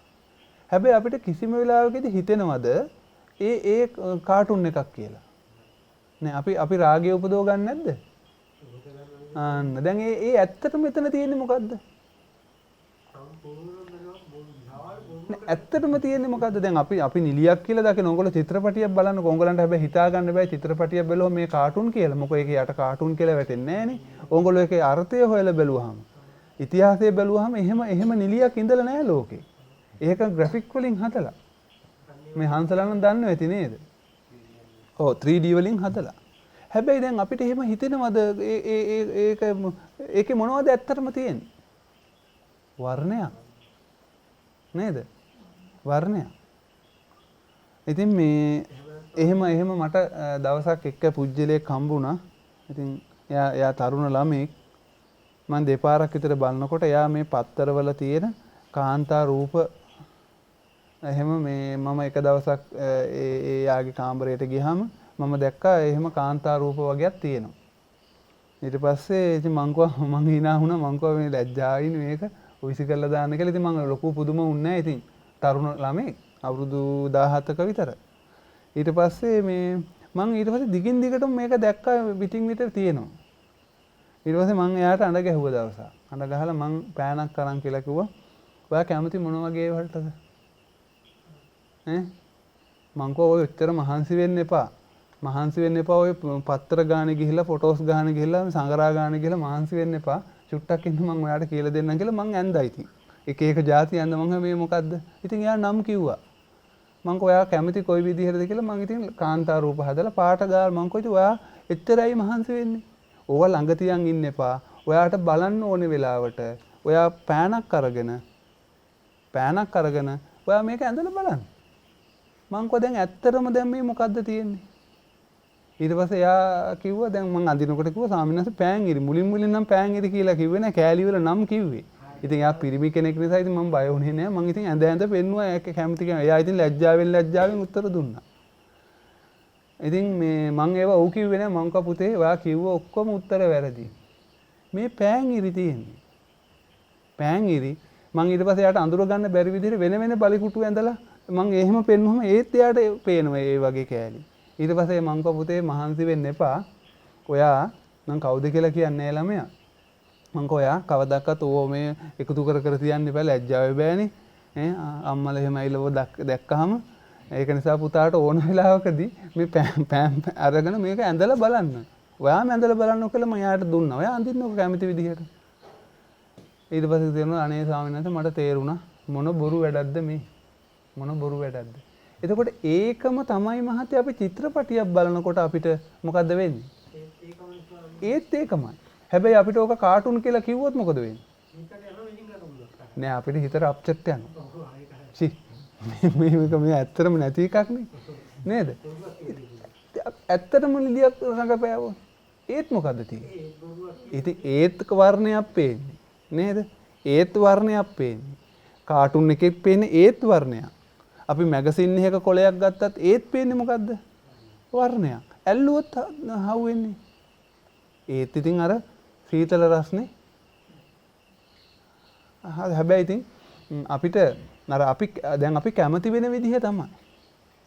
ඒක ඉතින් අපි අපේ වේදනා චෛතසිකය අනුව තව මේකට ගොඩාක් සම්බන්ධකම් තියෙනවා. අන්න ඒක නිසා මහත්තයා මේක ඉගෙන ගැනීම අපිට ගොඩාක් පහසු වෙනවා. මොකක් කරන්නද? යෝනිසෝ මනසිකාරයට. යෝනිසෝ මනසිකාරය මොකටද උදව් වෙන්නේ? සම්මා දිට්ඨියට. බුදු පියාණන් වහන්සේ පැහැදිලිවම කියලා තියෙනවා මේ ශාසනයේ සියල්ල කරලා දෙන එකම දෙයක් තියෙනවා. සියල්ල කරලා දෙන ඒ තමයි මනසිකාරය. හැබැයි මනසිකාර කරන්න බෑ දැන් මේ දරුවෙකුට කොච්චර මනසිකාර කරන්න කිව්වත් ඔක හරියනවද? දැන් බලන්නකො මුලින්ම මේ දරුවකට ඇහුවාම කාටද කැමති කියලා මේ දරුවා උත්තරයක් දෙන්නේ නැහැ. ඇයි උත්තරයක් දෙන්නේ නැත්තේ? ලැජ්ජයි. හැබැයි දැන් උත්තරයක් දෙන්න ලැජ්ජ හිතෙනවද? මට මේවා කියන්න ලැජ්ජ හිතෙනවද? නෑ. දැන් අපි දන්න මේ අපි කියන්නේ මේ පටවි ධාතුවක් ගැන නේද දුව? අපි මේ වර්ණයක් ගැන අපි මේ කතා කරන්නේ. අපිට ඒක ලැජ්ජ වෙවිය යුතු දෙයක් නෙමෙයි. ඉතින් ඔව් රහතන් වහන්සේටත් ඕ වගේ තමයි. රහතන් වහන්සේටත් ඒකේ වෙනසක් නෑ. දැන් බලන්න චින්ජි මානවිකාව බඩකුත් උස්සගෙන බුදු පියාණන් වහන්සේගේ ඉස්සරහට ඇවිල්ලා බුදු පියාණන් වහන්සේ මොකද්ද කිව්වේ? ඔබ ඔතන වාඩි වෙලා ෂෝක් එකට බණ කියනවා. මේ මට මාව බඩ කරලා මට බඩක් හදලා ඔබ වහන්සේ ඔහොම ඉඳලා හරියනවද මේ දරුවා හරි බලා ගන්න කියලා එහෙම කිව්වා. දැන් ඕක අපිට වගේ කිව්වනම් මොකද වෙන්නේ? මේ පාත්තු වෙලා ඔබ බොරු කියන්නේ DNA පරීක්ෂා කරන්න බුදු පියාණන් වහන්සේ මොකද කරේ? බුදු පියාණන් වහන්සේට එහෙම කියපු කෙනෙක්වත් එහෙම දෙයක් දැනුන්නේ නැහැ. මේගොල්ලෝ අර මිනිස්සු මං කරේ අප්‍රසාදයක් හිතේවද කියලාවත් බුදුන් එහෙම හිතුවේ නැහැ. බුදුන් මෙහෙම හිතුවේත් නැහැ. මේ පටවි එහෙම හිතුවේත් නැහැ. බුදුන්ට සම්මාදිට්ඨිය නිරන්තරයෙන්ම තියෙනවා. රහතන් වහන්සේලාට ඒක නිරන්තරයෙන්ම තියෙනවා. බුදු පියාණන් වහන්සේ දකින්නේ නැහැ. බුදු පියාණන් වහන්සේ කිව්වේ නැහනේ ওই ධර්මමිතියක් තියෙන කියලා කිව්වේ නැහනේ. මොකද බුදු පියාණන් වහන්සේට ධර්මමිතියයි ළමෙකුයි අතර වෙනසකුත් නැහැ. නේද? ඒ දෙකත් එකයි. වැටහෙනව නේද? ඉතින් බුදුන් ඒලාවේ මොකද්ද කිව්වේ? ඔය උඹ කියන කතාවේ දැන් බුදුන් ඇත්තනේ කතාව නෑ කියලා තේරුමක් නෑනේ නේද? ඒ වගේ සිද්ධියක් වෙන්නේ බොහොම රහසේ වෙන දෙයක්. ඊට පස්සේ බුදුන් කිව්වා නැගණිය ඔය කතාවේ ඇත්ත නැත්ත දන්නේ ඔබත් මමත් පමණයි කිව්වා. හරිනේ කතාව නේ. ඕකේ ඇත්ත නැත්ත දන්නේ ඔබත් මමත් පමණයි. එයා බොරු කියනවද නැද්ද කියලා දන්නේ අපි දෙන්න විතර. ඉතින් මෙතන බොරුවට අඬ බෙර ගහලා වැඩක් නෑ. බුදුන් නෑ කියලා වැඩක් නෑ. නේද? ඔව් ඉතින් ඒ වෙලාවේ ලෝකේ කම්පා වුණා. මේ දෙවිවරුන්ට ඉන්න බැරි වුණා මේක බලාගෙන. මොකද මිනිස්සු අප්‍රසාදය ඇති කරගත්තොත් මහා අපරාධයක් එතන සිද්ධ වෙනවා. ඒ ගමන ඇවිල්ලා අන්න ධර්මයට අන්න බලන්න මේ ඇත්ත දැකීමේ ස්වභාවය. අපි ස්වභාවයට යනවා කියලා කියන්නේ ඒකනේ. බුදු පියාණන් වහන්සේ සෝවාන් පුජ්‍යලයට කියන්නේ නමක් කියන සම්මා දිට්ඨියටපත් වෙච්ච කෙනා. දහම් ශ්‍රෝතයට සෝවාන් පුජ්‍යලයට කියන නම මොකද්ද? දහම් ශ්‍රෝතයට පැමිණිච්ච කෙනා. ඒ කියන්නේ ධර්මය අහපු කෙනෙක් මෙයා. ඒ වගේම ලෝකෝත්තර මාර්ගයට අවතීර්ණ වෙච්ච කෙනෙක් කියලා බුදු පියාණන් වහන්සේ නම් කියන්නේ මෙන්න මේ හේතුව නිසායි. වැටහෙනව නේද? ඒක නිසා අර මම කිව්වේ සමහරක් ප්‍රඥාව තියෙන කෙනෙකුට මේක කෙටියෙන් අහලා තේරුම් ගන්න පුළුවන්. සමහරක් ගොඩාක් ප්‍රඥාව තියෙන කෙනෙකුට මේ කායානුපස්සනාව වඩන්න ඕනේ නැහැ. නමුත් අද කාලේ හැටියට අපේ ප්‍රඥාව ගොඩාක් දුර්වලයි. ඒ වගේම අපි ගොඩාක් මුලාවකටපත් වෙලා තියෙන්නේ. මේ ඉලෙක්ට්‍රොනික ලෝකෙත් එක්ක අපේ ඔළුව ගොඩාක් මුලාවටපත් වෙලා. ඒක නිසා ඊටාම වැදගත් මේ රූපස්කන්ධය තේරුම් ගන්න එක. දැන් මටම මේක අවබෝධ වුණා. මම ගොඩාක් රූපස්කන්ධය ඉගෙන ගත්තු කෙනෙක් නෙමෙයි. මම ගොඩාක් මේ නාම ධර්ම ගැන මම ඉගෙන ගත්තේ. මේ ඕගොල්ලන්ට කියලා දෙන්න ඕන නිසා මම පොඩ්ඩක් මේව ගැන මේ පහුගිය දවස් ටිකේම මං කරේ මේව කල්පනා කරනකොට මටත් මහා පුදුමාකාර විදිහට මේව තේරෙන්න ගත්තා. තේරුණා නේද? මට දැන් මහත්තයා දැන් මෙහෙමයි. අත්හරින්න ඕනේ අල්ලගත්තොත් නේද? ඔව් ඒකම තමයි. අල්ලගන්නේ ඇයි අපි? නොදන්න කම නිසා. අන්න බලන්න මේකේ අත්හැරීමක් නෑ මහත්තයා අත්හැරෙනවා. ආයි අලුතෙන් අපිට අල්ලගන්න දෙන්නේ අපි මුළු ලෝකෙම හොඳට අල්ලගෙන ඉන්නේ. නේද? දැන් අත්හරිනවා කියලා මහත්තයා අපි කිව්වට අපිට ඒක මේ කෙරෙන දෙයක් නෙමෙයි. අපි එක පැත්තකින් අත්හරිනකොට එක පැත්තකින් අල්ල ගන්නවා. මොකද අපිට ඒක తాවකාලිකව කරන්න පුළුවන් බයට. අනේ මං අපාය උපදී මං නිවන් දකින්න ඕන කියලා අපි తాවකාලිකව ජොබ් වලින් අයින් වෙනවා. බිරිඳගෙන් අයින් වෙනවා. දරුවගෙන් අයින් වෙනවා. හැබැයි අයින් වුණාට මොකද වෙන්නේ? අපිට මහා පීඩාවක් හිතට තියෙන්නේ. නේද? අනේ අපරාධය අරක නැති වුණා. හැබැයි එහෙම නෙවෙයි සම්මා දිට්ඨියටපත් වෙලා අත්හැරුණොත් අත්හැරෙනවා. අත්හැරෙන්නේ ඇයි? සම්මා දිට්ඨියටපත් වෙලා ඇත්ත දැකලා. හැබැයි එහෙම අත්හැරුණොත් කවදාකවත් අල්ලගන්න කිව්වට අල්ලගනීද? ඔව්. දැන් අපි හිතමු අර ට්‍රැෆික් වලින් හදන අර වගේ කෙනෙක් රොබෝ කෙනෙක්ගෙන් හදනවා. නේද? රොබෝ කෙනෙක්ව හදලා හොඳ ලස්සන පිරිමි ළමෙක් දැන් මෙතන තියෙනවා. දැන් දුවට රාගය උපදිනවා නේද? ඇයි ඒ රාගය උපදින්නේ? ඒක රොබෝ කෙනෙක් කියලා දන්න නිසාද? නොදන්න නිසානේ නේ. දුවට පෙන්නනවා ගලවලා. මේන් බලන්න ඇතුලේ මේ තියෙන පිට තියෙන රබර් කෑල්ලක්, මේ තියෙන යකඩ කෑලි ටිකක්, මේ තියෙන ඇන කෑලි ටිකක්. ඒ ඔක්කොම අර පිරිමියාගේ තියෙන කෑලි ටික තියෙනවා. හැබැයි මේක ඔක්කොම කෑලි වලින් හදපු කොටස් ටිකක් කියලා දුවට ගලවලා පෙන්නනවා. ගලවලා පෙන්නලා ආයි හයි කරනවා. දුවට රාගය උපදිනවද? දුවට hina යයි. මේ මොන කාර්යයක්ද මේ කියලා නේ. අන්න බලන්න ඇත්ත ටික දැක්කා. ඒ වගේම තමයි මේකත් මෙහෙම එකක් තමයි. මේ කෑලි ගොඩකින් හැදිච්ච දෙයක්. මේක ඇත්තටම දැක්කොත් දැන් මටත් ඒ කාලේ ඇතිවෙච්ච ප්‍රශ්නයක් තමයි විදර්ශනා නුවණ වඩලා යෝනිසෝ මනසිකාර්ය වඩලා අපි ඇත්ත දැකලා අපිට බිරිඳක් එපා වෙනවා, කාන්තාවක් එපා වෙනවා. ඊට පස්සේ යා රහත් වෙනෝනේ. මට ඒ දවස්වල හිතිච්ච මෝඩ අදහසක් තමයි එහෙමනම් එයා එහෙම ඒ තැනටපත් උනේ මොනව කරලාද? යෝනිසෝ මනසිකාරයෙන් නේ. නුවණින් දැකලා. හැබැයි රහතන් වහන්සේට අපි කියනවා අයෝනිසෝ මනසිකාරය වඩා. අයෝනිසෝ මනසිකාරය වඩලා මේ වැඩුවොත් මොකද වෙන්නේ රහතන් වහන්සේ? පෘථග්ජනෙක් වෙනවද? එහෙම වෙන්නේ නැත්තේ ඇයි? එහෙම වෙන්නේ නැත්තේ ඇයි කියලා මං අහනවා. අන්න හරි. ඇත්තම දැක්කා. ඔව්. දැන් අපි හිතමු අපේ දුවට මං නිශාන්ත මහත්තයා කියලා අඬ ගහනවා. මං නිශාන්ත මහත්තයා එනවා. මං අහන දුව මේ කවුද? ඔයා කියන තාත්තා කියලා. තේරුණා නේ? දුවට මං කියනවා නෑ මේ තාත්තා නෙමෙයිමයි කියලා. දුව ඉතින් බලන කටහඬත් ඒ වගේ, දැකපු පාටත් ඒ වගේ, මේ ෂර්ට් එකත් ඒ වගේ, ඔක්කොම ඒ වගේ, සරත් ඒ වගේ, ඔක්කොම ටික හරි. තේරුණා නේද? දුවට කොහොම මෙනෙහි කරත් මම කොච්චර කිව්වත් දුවට හිතාගත හැකි දේ තාත්තා නෙමෙයි කියලා. දැන් බලනකොට මං ඔයා දුවට පෙන්නනවා මේ තාත්තා නෙමෙයි, මේ ඉන්නේ මං හදපු කෙනෙක්. මේ ඉන්නේ රොබෝ කෙනෙක් කියලා මං දුවට පෙන්නනවා. කෑලි ටික ගලවලත් පෙන්නනවා. අත ගාලා බලන්නත් කියලා කියනවා. ඔන්න ඉඹලත් බලන්න පුළුවන් මේ කෑලි කියලා. කොටස් ටික. ඊට පස්සේ දුවට හයි කරලත් පෙන්නනවා. කතා කරපු ස්පීකරෙත් පෙන්නනවා. ඊට පස්සේ දුවට හයි කරලා දැන් ඊට පස්සේ කියනවා නෑ දුවේ මේ තාත්තමයි ඉන්නේ කියලා. පිළිගන්නවද? කිසිම විදිහකින් මේක සිද්ධ වෙන්නේ නැහැ. තේරුණා නේද? අන්න එතකොට අපි එහෙම යෝනිසෝ මනසිකාර්ය කරනකොට අපිට ඇති වෙන්නේ සංස්කාරයක්ම. වැටහෙනව නේද? ඒ සංස්කාරවල ප්‍රතිඵලයක් හැටියට අපේ ඇති වෙන සංඥා ස්කන්ධයෙන් අපුව තමයි අපේ මනස අපේ ප්‍රඥා ස්කන්ධ මේවා දියුණු වෙලා තමයි අපුව මාර්ගඵලයකටපත් වෙන්නේ. ආපහු කවදාකවත් වැරද්දක් පෙන්වන්න බෑ. ඇත්ත දැකපු කෙනාට වැරද්දක් පෙන්වන්න බෑ. අන්න ඒකයි මං කිය බොරු නම් ගොඩාක් තියෙන්න පුළුවන්. බොරු ගොඩාක් තියෙන්න පුළුවන්. හැබැයි ඇත්ත එකයි. ඇත්ත දැකපු කෙනාට ආයි බොරුවක් පෙන්වන්න බෑ. ඉතින් මට පස්සේ අවබෝධ වුණා රහතන් වහන්සේට කවදාක්වත් ආපහු එයා පෘථග්ජනයකටපත් වෙන්න බෑ. මට ඕක ගොඩාක් කල් තිබිච්ච ප්‍රශ්නයක්. ගොඩාක් කල් තිබිච්ච ප්‍රශ්නයක්. හැබැයි මේ රූපකාණ්ඩ ඉගෙනගෙන මේවා කල්පනා කරලා බලනකොට මේක ඇත්තයි කියලා මේක ඉගෙන ගැනීමෙන්ම මං හිතන්නේ අපි සෝවාන් වෙන්න ඕනේ නෑ. මේ අභිධර්ම ඉගෙනගත්තු කෙනෙක්ගේ එක ලක්ෂණයක් තමයි යා සෝවාන් නොවි. ඔන්න ඔයගොල්ලෝ හොඳට තේරුම් ගන්න සෝවාන් නොවි සෝවාන් වගේ ලක්ෂණ පෙන්නනවා මේ අභිධර්මයේ. ඒ තරම් මේක ප්‍රබලයි. ඒ තරම් අපේ ප්‍රඥා ස්කන්ධය දියුණු වෙනවා. හැබැයි ඒක සෝවාන් වෙන්න ගොඩාක්ම පහසුයි. වැටහෙනව නේද? ඉතින් ඒක නිසා පින්වතුනි මෙන්න මේ ධර්මය ඉතින් මම වැඩි යමක් ඔය ඉතින් මේක අපි ඉගෙන ගන්න ඕනේ. ඉතින් අප මහතුරු දන්න විදිහට ඒ විදිහට අපිට දැක්කහමත් මේක පේන්න ගන්න. හැබැයි මේක මුලින් නම් ඕගොල්ලෝ එදිනදා ජීවිතේදී පාරේ තොටේදී අපි ඒක තේරුම් ගන්න ඕන. දැන් බලන්නකෝ බුදු පියාණන් වහන්සේ අර ගහන භික්ෂුවකට දැන් බුදු පියාණන් වහන්සේ පිහියෙන් යන්නොත් පිහියෙන් අනින්න කියලා තියෙනවද? පිහියෙන් යන්නොත් මොකද්ද හිතන්නේ?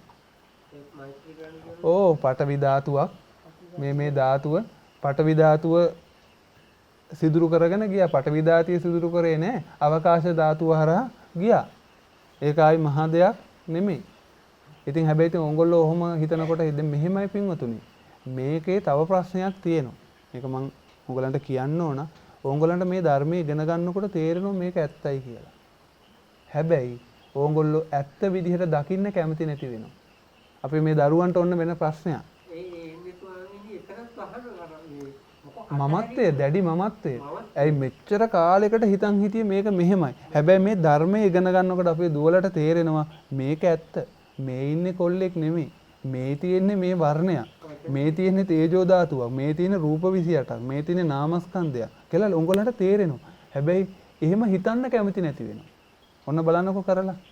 එහෙම හිතන්න කැමති නෑ කියලා අනිත් පැත්තට හිත වැඩ කරනවා. හැබැයි ඒත් මේ ඉගෙනගත්තු ධර්මය අහක යන්නේ නෑ. ඕගොල්ලන්ගේ හිත නැවත ෆයිට් කරනවා. මේ නෑ උංග ඇත්ත නිතරම මතුවෙන උඩ. ඇත්ත කවදාක්වත් වහන්න බෑ. බෝලයක් වගේ උඩ එනවා. තේරුණා නේද? ඕගොල්ලෝ කරලා බලන්නකෝ මේ තරුණ ළමයි. ඕගොල්ලන්ගේ හිතම ඕගොල්ලන්ට තේරෙනවා දෙපැත්ත රදිනවා. මේක හැබැයි ඇත්ත දකින්න කැමති නෑ. මෙනෙහි කරන්න කැමති නෑ. ඒක නිසා මේ අභිධර්මයේ ඉගෙනගත්තු කෙනෙක් මම දැකපු දෙයක් තමයි මේ අභිධර්මයේ ටිකක් ඉගෙනගත්තු කෙනෙක් මේ අභිධර්මයේ ඉගෙන ගන්න නැතුව අයින් වුණොත් සම්මාදිට්ඨියටපත් නොවි. එයා කවදාක්වත් අභිධර්මයේ ඉගෙන ගන්නෙ නැහැ. ඇයි ඒ? එයාගේ විඥාණය කවදාක්වත් එයාට ඒකට ඉඩ දෙන්නේ. මොකද අපි ඒ තරම් අපේ මේ තෘෂ්ණාව කියන එක වැඩි. තෘෂ්ණාවෙන් අපි අන්ධ වෙලා තියෙන්නේ. මොකද මේ ඉගෙන ගැනීමෙන් අපේ දියුණු වෙන්නේ මොකද්ද? නුවණද? මම ඒක පොඩ්ඩක් ඔයගොල්ලන් අහන්න ඈ. ප්‍රඥාව නෙවෙයි මහත්තයා සංඥා ස්කන්ධය. අපි දැනගන්නව විතරයි මේක නුවණින් මෙනෙහි කරලා බලන නුවණ කියන්නේ චෛතසිකයක්. තේරුණා නේද? ඒ චෛතසිකේ දියුණු වෙන්න ඕන. සති චෛතසිකේ.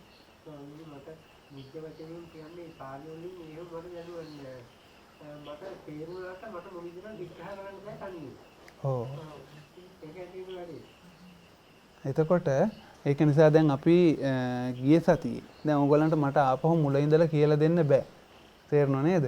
අපි ගිය සතියේ ප්‍රසාද ගැන වෙනකන් කියලා දුන්න මේක මං හිතන්නේ නාමස්කන්ධ වලට වැඩිය මේ රූපස්කන්ධ වල ගොඩාක් දැනගන්න තියෙනවා.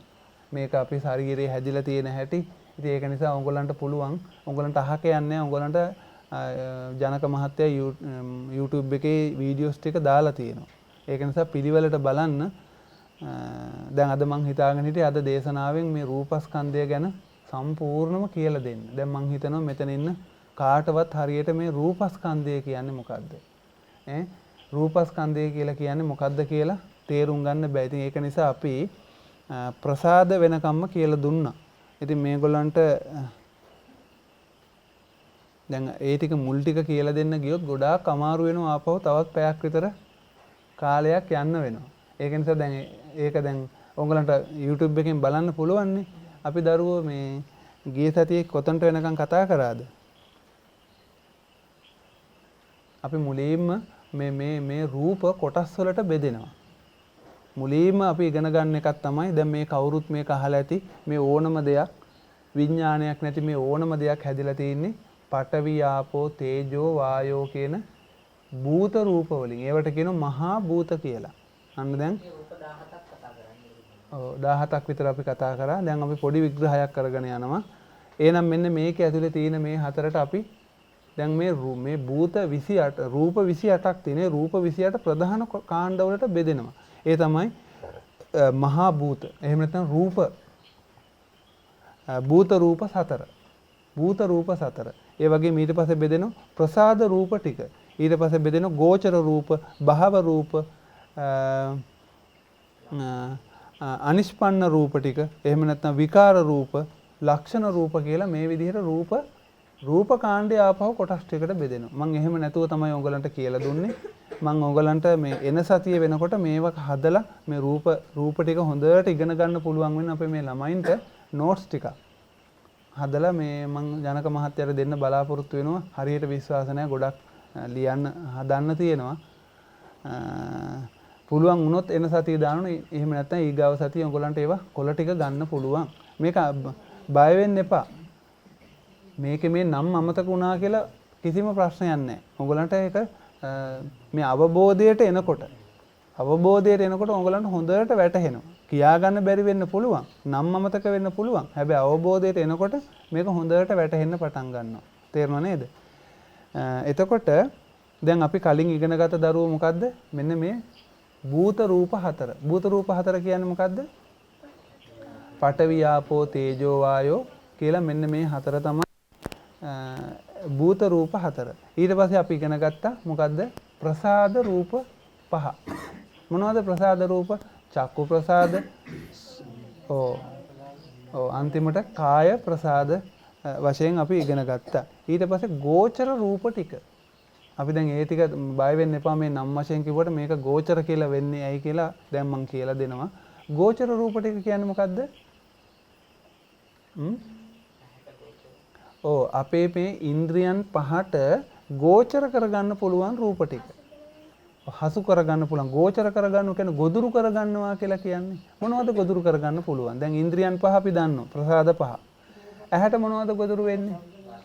වර්ණය. හරි. එතකොට කනට ශබ්දය, දිවට රස, නහයට ගඳ, කයට කයට මොනවද දැනෙන්නේ? ස්පර්ශ. ස්පර්ශ වශයෙන් මොනවද දැනෙන්නේ?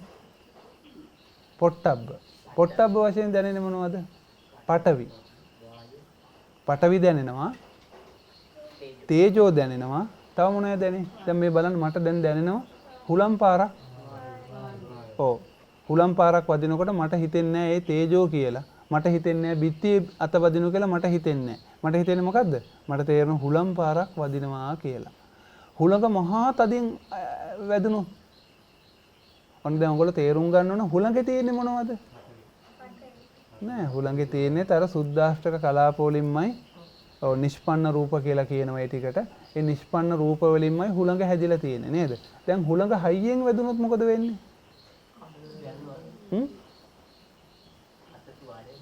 නෑ එතකොට වැඩෙන්නේ දැන් අපිට දැන් ඔන්න මට දැන් දැනෙනවා හුලම් පාරක් වදිනවා කියලා.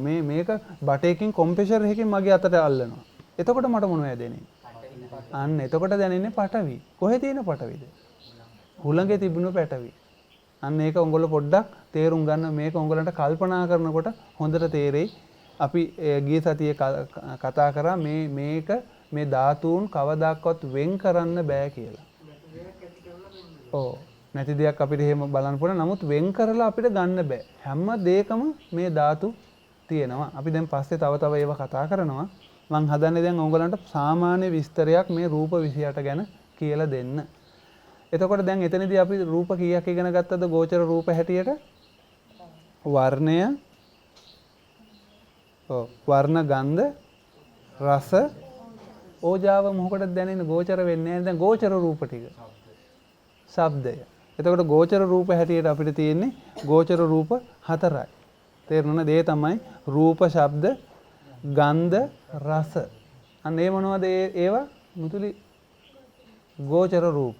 ඊට පස්සේ ශබ්දයත් ගෝචර රූපය. ඊට පස්සේ භව රූප 2.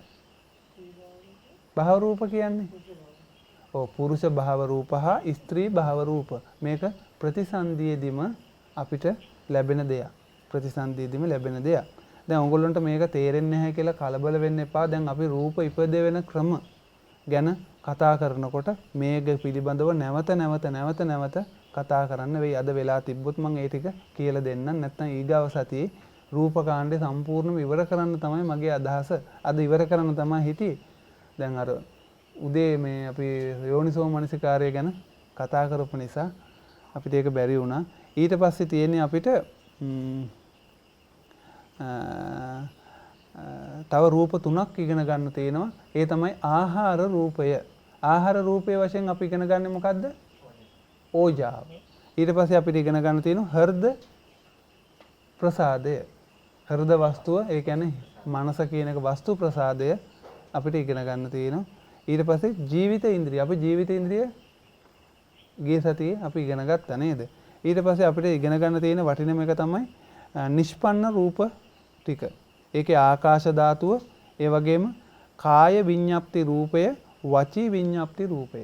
ආකාශ ධාතුව කියන එක අපි ඉගෙන ගත්ත පරිච්ඡේද අවකාශය කියලා දරුවන්ට මතකයි නේද?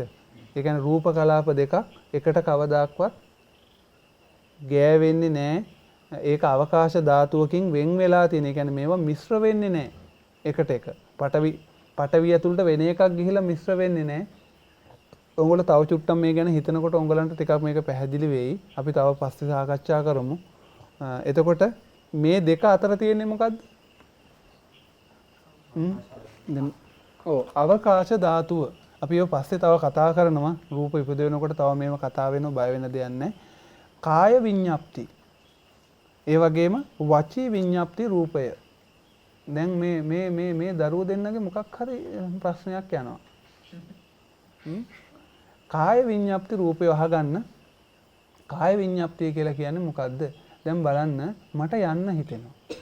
මට යන්න හිතුනහම දැන් යන්න හිතෙන්නේ කොහෙටද? හිතට. දැන් හිතින් කොහොමද මේ කයක් අල්ලන්නේ? මේ හිතට නාම ධර්මයක් නේ.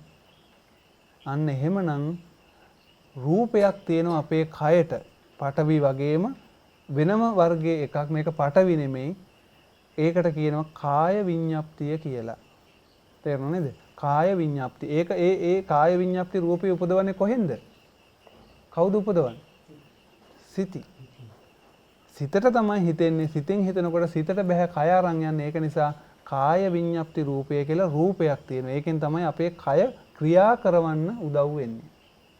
කායික ක්‍රියාවක් කරන්න කාය විඤ්ඤාප්ති රූප උපදවන්න ඕන. ඒ වගේම දැන් අපි පස්සේ තව කතා කරනවා මේ රූපයාගේ ආවිෂ. මතක තියාගන්න ඕගොල්ලෝ මට මතක් කරන්න ඕන රූපයාගේ ආවිෂ කතා කරනකොට මේ කාය විඤ්ඤාප්ති රූපය ආවිෂ චිත්තක්ෂණ මට මතක හැටියට එකයි. වලුම් මං සටහනක් ගහගත්තද කියලා මට මතක හැටියට චිත්තක්ෂණ එකයි. දැන් ඕක අපි හිතමු ඕක 17ක් වුණා නම් මොකද වෙන්නේ? දැන් මට එක සිතකට හිතෙනවා යන්න ඕනේ කියලා. නේ දැන් මට එක සිතකට හිතෙනවා මහත්යට ගහන්න ඕනේ කියලා. නේද? දැන් අපි ඉගෙන ගත්තා යම් කිසි දෙයක් වෙනකොට සිත් 17ක් එනවා කියලා නේ. නේද? එකම වගේ සිත් 17ක් යනවා කියලා ජවන් 7ක් එක්ක. දැන් මට එකපාරක් මහත්යට ගහන්න හිතුනහම මොකක් වෙයිද? මේක දැන් විඤ්ඤාප්ති රූප 17ක් ඉපදෙව්වොත් 17 පාරක් වදින මහත්යට. ඒක නිසා මතක තියාගන්න මේ කාය විඤ්ඤාප්තිය කියන්නේ කය හසුරවන එකක්. ඒක උපදවන්නේ මොකකින්ද? කාය විඤ්ඤාප්ති රූපේ උපදවන්නේ කොහෙන්ද? සිතින්ම විතරයි උපදවන්නේ. වෙන කිසිම දෙයකින් කාය විඤ්ඤාප්ති රූපේ උපදවන්නේ අපි ඔය ගැන තව පස්සේ කතා වෙනවා. කාය විඤ්ඤාප්ති රූපය කියලා ඔන්න තව රූපයක් තියෙනවා. ඊට පස්සේ තව එකක් තියෙනවා වචී විඤ්ඤාප්ති රූපය. වචී විඤ්ඤාප්තිය.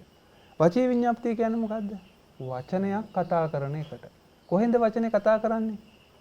කටින්. කටින් කතා කරන්න කලින් කොහොමද කතා කරන්නේ? සිතට එනවා. තේරුණානේ? ඒ කියන්නේ සිතට ආවට සිතින් බෑනේ වචනයක් කතා කරන්න. දැන් සිතට බෑ මේ කට මෙහෙම දිගෑරලා උස්සන්න. වචී විඤ්ඤාප්ති රූපය කියලා රූපයක් උපදවන. හැබැයි රූපේ විතරක් උපදවල බෑ. වචනයක් කතා කරනකොට කාය විඤ්ඤාප්ති රූපත් උපදවන්න ඕන. ඇයි ඒ? කට අරින්න එපේ. කට ඇරලා උගුරෙන් මේක උපදවක මේ ශබ්දය ගන්න හිතින් විඤ්ඤාප්ති රූපයක් උපදවන. ඒකට කියනවා වචී විඤ්ඤාප්ති රූපය කියලා. මේ රූපය උපදවන්නෙත් එකම හේතුව තමයි මොකද්ද? සිත. සිතින් උපදවන රූපයක්. මේකේ ආයුෂ කොච්චරද? චිත්තක්ෂණ එකයි. චිත්තක්ෂණ 17ක් වුණා නම් අනිත් රූප වගේ මොකද වෙන්නේ?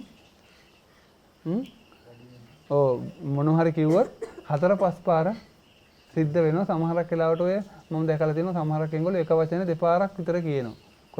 මම කල්පනා කරලා බැලුවා ඇයි එහෙම වෙන්නේ කියලා. සමහරට මේක මේ සිතේ තියෙන පොඩි දුර්වලතාවයක් වෙන්නේ නැති රූප දෙකක් උපදවනවත් දන්නේ නැහැ. එතකොට එක වචනේ යා දන්නේම නැහැ දෙපාරක් කියවෙනවා. වැටහෙනව නේද? ඒක ඉතින් මම හිතලා කිව්වේ එහෙම වෙන්න බෑ සමහරක් විට. ඉතින් ඔන්න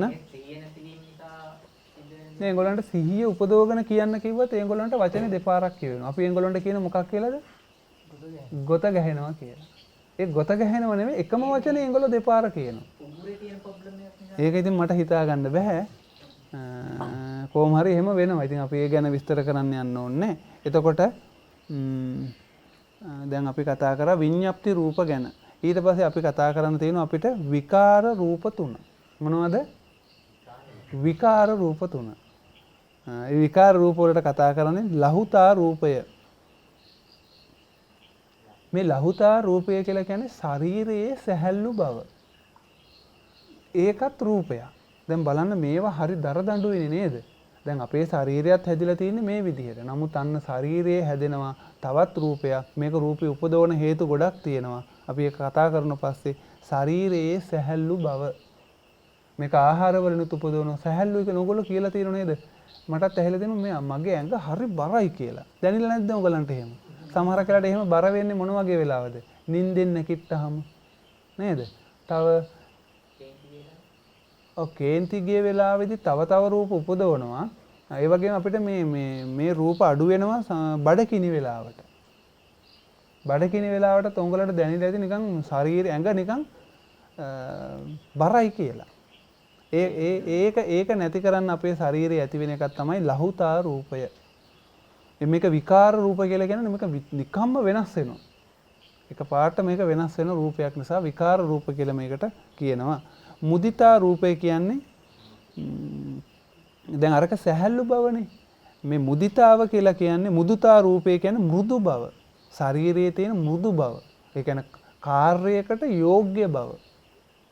සැහැල්ලු බව එකක් කාර්යයට යෝග්‍ය බව. දැන් අපිට සමහර කියලා කියන්නේ හරි අමාරුයි කියලා මට මේ වැඩේ කරන්න.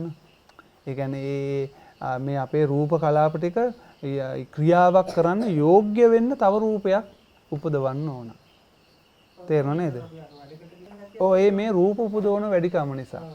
ඒක අපි දැන් රූප ඉපදෙනකොට උංගලන්ට තේරෙයි මේක වැඩි කරගන්න ඕනේ කොහොමද කියලා උංගලන්ට හොඳට පැහැදිලි වෙයි මේක අපි ඉගෙන ගන්නකොට. ඒ වගේම කම්මඤ්ඤතා රූපය කියන්නේ මේ කාර්යයන්ගේ යෝග්‍ය බව. ඒ කියන්නේ අපිට ඕනම වැඩක් කරන්න ශරීරය හොඳට දැන් මේ රූප ටික තියෙනකොට අර උඩ රූප දෙකම අපිට ආවට පස්සේ ඕනම වැඩක් ශරීරයේ කරන්න යෝග්‍ය බව නිසා යන්න කම්මඤ්ඤතා රූපයක් උපදවනවා. දැන් අපි රූප 24ක් කතා කරලා තියෙනවා මේ දුව ලියාගෙන තියෙන්නේ. නිකන් සටහන් ගහගන්න. ඊට පස්සේ තියෙනවා ලක්ෂණ රූප 4. ලක්ෂණ රූප 4 කියන්නේ උපචය. උපචය කියන්නේ දැන් උපචය කියන්නේ දැන් මේ රූප කලාප උපදිනවනේ නේද? ශරීරයේ රූප කලාප උපදිනවා. රූප කලාප පළවෙනියෙන්ම උපදිනකොට රූපයගේ ආවිෂ කීයද? චිත්තක්ෂණ 17යි. දැන් අපි කම්මඤ්ඤතා රූපය ගැන කතා කරනකොට කම්මඤ්ඤතා රූපයක් තනියෙන් උපදින්නේ නැහැ. අපි ඒක මේ දරුව අහගන්න කම්මඤ්ඤතා රූපයක් තනියෙන් උපදින්නේ නැහැ. අපි ඒක ඕගොල්ලෝ ඉගෙනගත්ත අපි කලින් කතා කරා ඒව උපදින්නේ කලාප හැටියට. පඨවි ආපෝ තේජෝ වායෝ මේ හැටියට කලාප හැටියට උපදින. දැන් අපි හිතමු මෙහෙම කලාපයක් ඉපදුනහම දසක කලාපයක් හරි මෙහෙම ඉපදුනහම කම්මඤ්ඤතා රූපයත් මෙහෙම මේකේ ඇතුළේ උපදින්න බෑනේ නේද? කම්මඤ්ඤතා රූපයත් ඔහොම උපදිනවා. දැන් මේකේ අවශ්‍ය කීයද? කම්මඤ්ඤතා රූපේ චිත්තක්ෂණ එකයි. නේ කාය විඤ්ඤාප්ති රූප. විඤ්ඤාප්ති උපදිනකොට චිත්තක්ෂණ එකයි. එතකොට මේක නැති වෙන්නේ නෑ. මේක විතරයි නැති වෙන්නේ. අන්න ඒක තේරුම් ගන්න. එතකොට දැන් බලන්න බුදු පියාණන් වහන්සේගේ මේ ධර්මයේ කිසිම දෙයක් අඩුවක් නැහැ. එකම කෑල්ලක්වත් අඩුවක් නැහැ. තාමටත් විද්‍යාවටවත් හොයාගන්න බැරි වෙලා තියෙන මෙන්න මේ රූප මේ ස්වභාව. වැටහෙනව නේද? එතකොට උපචය කියලා කියන්නේ දැන් මෙන්න මේකේ අවශ්‍ය කීයද?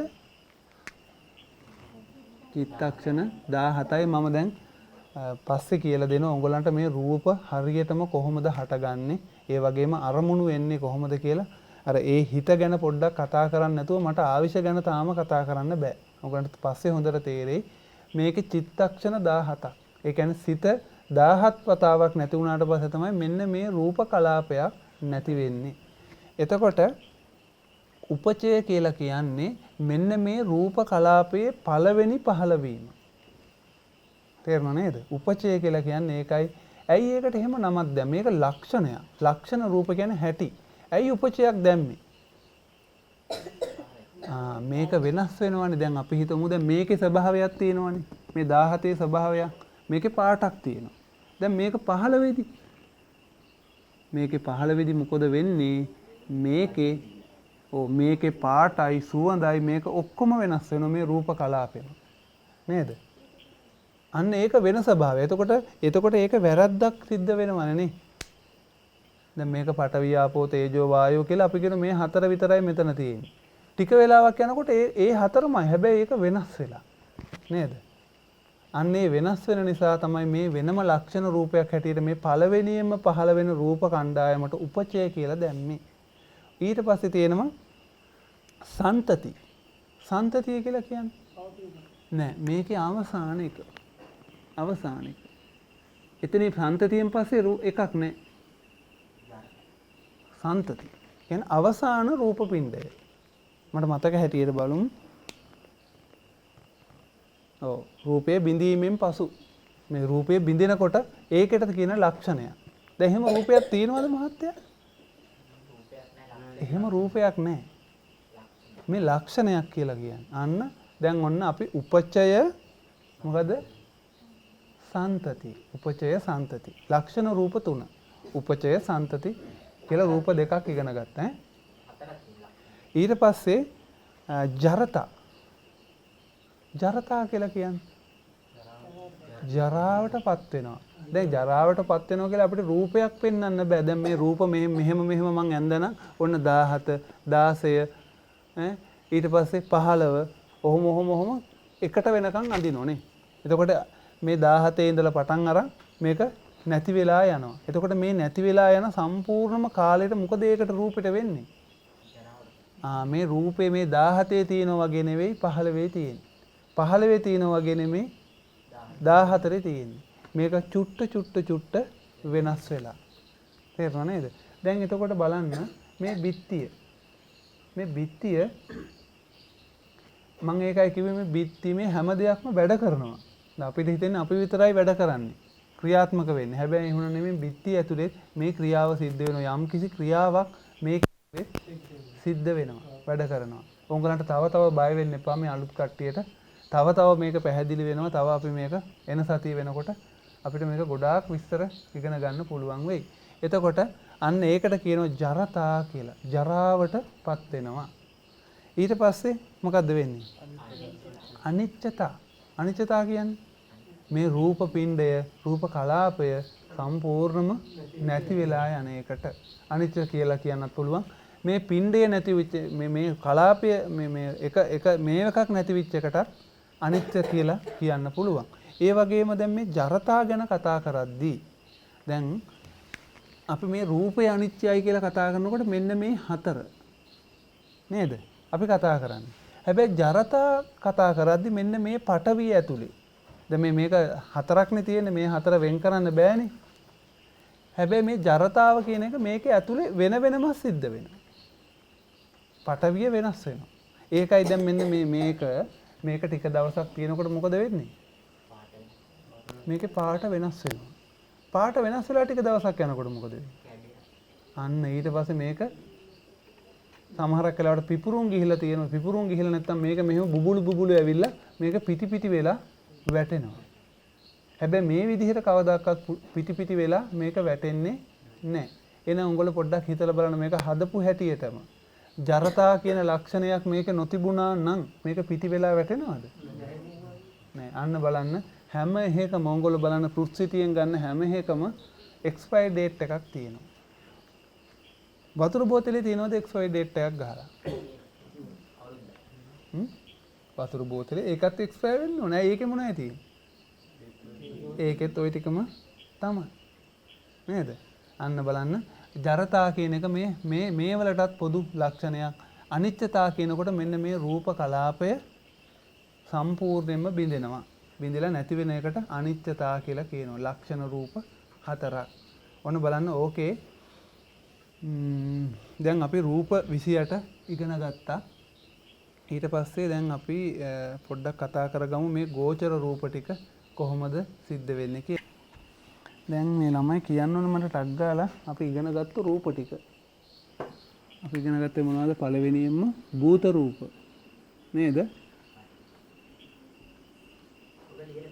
ඔව්. භූත රූප කීයක් ඉගෙන ගත්තද? 4යි. ඊට පස්සේ අපි ඉගෙන ගත්තා ප්‍රසාද රූප. අපි ප්‍රසාද රූප යටතේ ඉගෙන ගන්නේ නිතරම 5යි. අපි වස්තු රූපය කියලා වෙනම රූපය ඉගෙන ගන්නවා. තේරුණා නේද? ප්‍රසාද රූප 5යි. ඊට පස්සේ ගෝචර රූප. කාට ගෝචරද? ප්‍රසාද වලට ගෝචර කරන්න පුළුවන් රූප. කීයක්ද? ඔව් ඒ 5යි තියෙන්නේ. නෑ ඒකේ තියෙන්නේ 4යි. ගෝචර රූප 4යි. ඊට පස්සේ භව රූප 2. භව රූප 2යි. ඊට පස්සේ ආපහු තියෙනවා ආහාර රූපය, හෘද රූපය, ජීවිත රූපය. ඒකට මොකද්ද කියන නම මම ලියලා නැහැ. ඔය එක වෙනම තියෙනවා. ආහාර රූපය, ඒ වගේම වස්තු රූපය, ඒ වගේම ජීවිත ඉන්ද්‍රිය නේ. ජීවිත රූපය. රූපය එකයි. ඊට පස්සේ තියෙන්නේ විඤ්ඤාප්ති රූප, අනිෂ්පන්න රූප. අනිෂ්පන්න රූප ටික ඒක තමයි ආකාශ ධාතුවයි කාය විඤ්ඤාප්තිය, වචී විඤ්ඤාප්තිය. ඒකට අපි ලියමු අනිෂ්පන්න 3යි. ඊට පස්සේ තියෙන්නේ විකාර රූප 3. මොනවද විකාර රූප 3?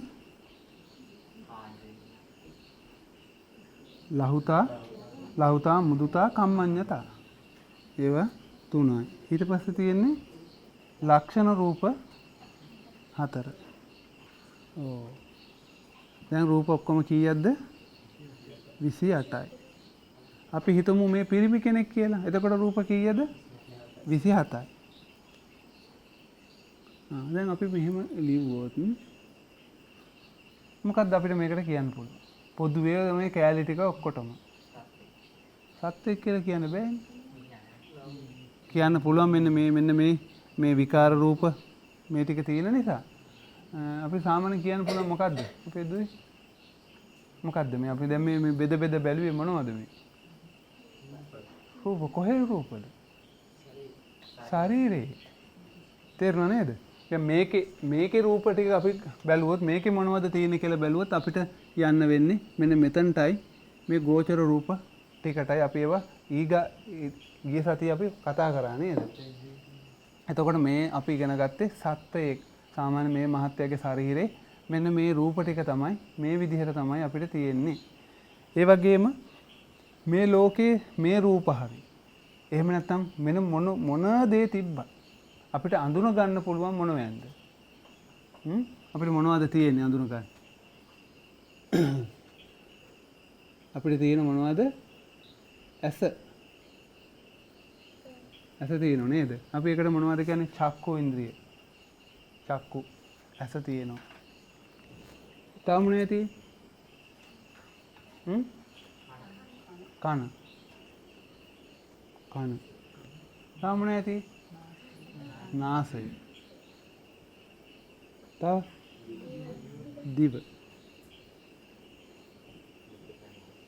තව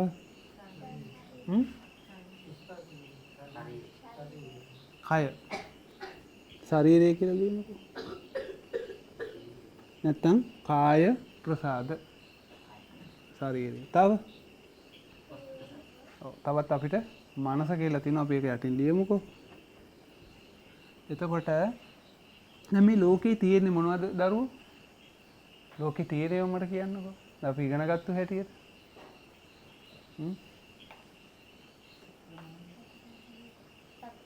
කියන්න බලන්න මොනවද? පඨවි. ඊට පස්සේ ආපෝ. ඊට පස්සේ තේජෝ. ඊට පස්සේ වායෝ. ඊට පස්සේ පාදාය වර්ණ.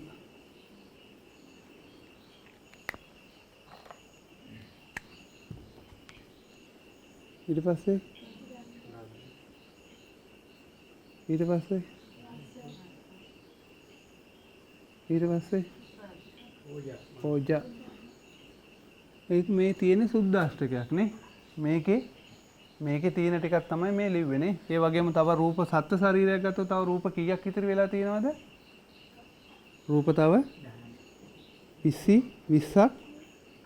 ඔව් තව රූප 20ක් තව තියෙනව නේද? අපි දැන් මේ මෙතන කතා කරේ ලහුතා රූප, කම්මඤ්ඤතා රූප, විකාර රූප, වචී විඤ්ඤාප්ති, කාය විඤ්ඤාප්ති මේ විදිහට රූප අපි ඉගෙන ගත්තා.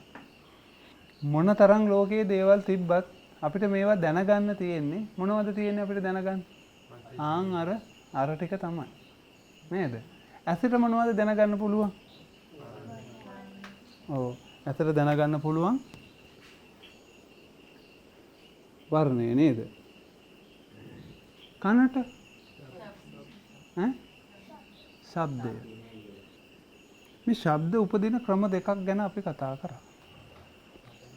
අන්න එකක් තමයි මේ ශබ්දය කියන එක උපදවන කොහෙන්ද? ඔව් සිතින් උපදවනවා. ඒ සිතින් උපදවන්නේ මොකක් උපකාරයෙන්ද?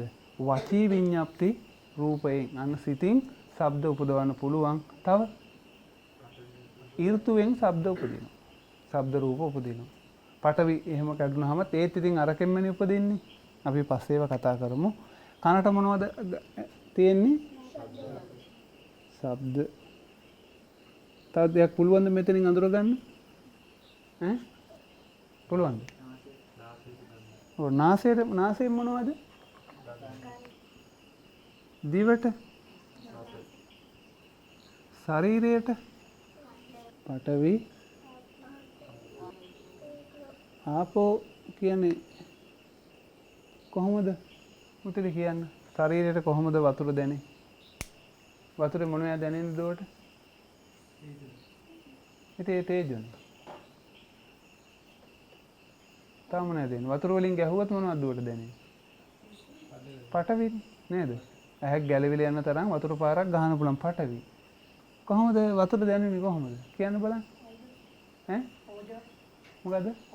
දැන් මහතට දැනෙන්නේ කොහොමද? දත ගාලක වතුරෙන් මොන කියන්නේ කොහොමද? වතුරේ ඒ ඝන බව කියනම පඨවි. දියාරු වගේ අතර දැනෙනවද දියාරුයි කියලා? ඒත් තේජෝනේ. දියාරු වඩා සීතල කියලා දැනේ. එහෙනම් කල්පනා කරලා බලන්න අපිට ඒක අවබෝධ කරගන්න බෑ ශරීරයට. ඊට පස්සේ අවබෝධ කරගන්න පුළුවන් අපිට වායෝ පුළුවන්. ඊට පස්සේ තේජෝ පුළුවන්. කල්පනා කරලා බලන්න. තව පුළුවන් ද ශරීරයට මොනවද දැනගන්න? අතගාලා අම්මා හොයත හැකිද? හරි. තව මොන හරි දැනගන්න පුළුවන් දෙයක් තියෙනවද අපිට? කොහොම මේක බලන්න බෝඩ් එක. අපේ මහත්තයා.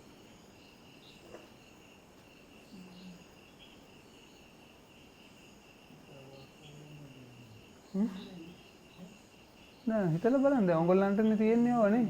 කො අම්මලා ඉන්නවද? මෙතන අම්මලා ඉන්නවද? මට පුළුවන් නම් දැන් ඔප්පු කරලා පෙන්නන්න. අපේ පුතේ. දැන් ওই ඉන්ද්‍රියන් ටික වෙන වෙනද අපි මේක අපි කරන්නේ මේ කෑලි ටිකක් අරගෙන වෙන වෙනම පස්සේ වෙලාවක එකතු කරලා ගන්නවා. උපාදාන ස්කන්ධයකින් අම්මා තාත්තා නංගි මල්ලි කොහොම අපි හදාගන්නේ? කොහොමයි. නමුත් දැන් බලන්න අපිට ඇහැට පේන්නේ වර්ණ විතරයි. නේද? වෙන දෙයක් පේනවද? වෙන දෙයක් පේන්නේ නැහැ. වැටහෙනව නේද? කනට ඔව් දැන් බලන්න ලෝකේ තව රූප කීයක් ඉතිරි වෙලා තියෙනවද?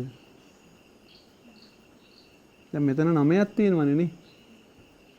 බලන්න ලෝකේ තව රූප 19ක් ඉතිරි වෙලා තියෙනවා. මට පුළුවන් නම් කියන්න මේ එක දෙයක්වත් අඳුන ගන්න පුළුවන් කෑල්ලක් අපිට තියෙනවද කියලා. වෙන ඉන්ද්‍රියක්. තියෙනවද අපේ පුතේ? හොඳට හිතලා බලන්න. ඈ? ඔව් 6 වෙනි ඉන්ද්‍රියක් නෑ. අම්මා තාත්තා අඳුර ගන්න, කොල්ලෝ කෙල්ලෝ අඳුර ගන්න, උස මහත අඳුර ගන්න, බර කිරන්න ඉන්ද්‍රියක් අපිට නැහැ. තේරුණා නේද? හරි පුදුමයිනේ. මෙච්චර තමයි තියෙන්නේ. තව කීයක් ඉතිරි වෙලා තියෙනවද? ඔව් 19ක් ඉතිරි වෙලා තියෙනවා. අපිට ඒක අඳුර ගන්න පුළුවන් මොකකින්ද? මනස. මේකට මොනවද අඳුර ගන්න පුළුවන්? මේකට කොහොම හරි ග්‍රහණය කරගන්න පුළුවන්. හැබැයි ග්‍රහණය කරගන්න පුළුවන් තණ්හා දිට්ඨි මාන වලින්. දිට්ඨියකින් අපිට ගන්න පුළුවන්. මොනවද? අපිට බැයිද දැන් මහත්යාගේ දැන් මහතුරුන්ට කිව්වහම තේරුණා නේද මේ කම්මඤ්ඤතා රූපය නේද? අපිට ඒක හිතුවහම කල්පනා කරලා අපිට තේරුම් ගන්න පුළුවන් නේද? බලන්න අපිට එහෙනම් කම්මඤ්ඤතා රූප දෙකක් අඳුන ගන්න පුළුවන් නේද? ඒ වගේම නිදාගෙන ඉන්න කෙනෙක්ගේ හිත තියෙනව නේද? කතා කරන්නේ නේද? ඇයි කතා කරන්නේ නැත්තේ?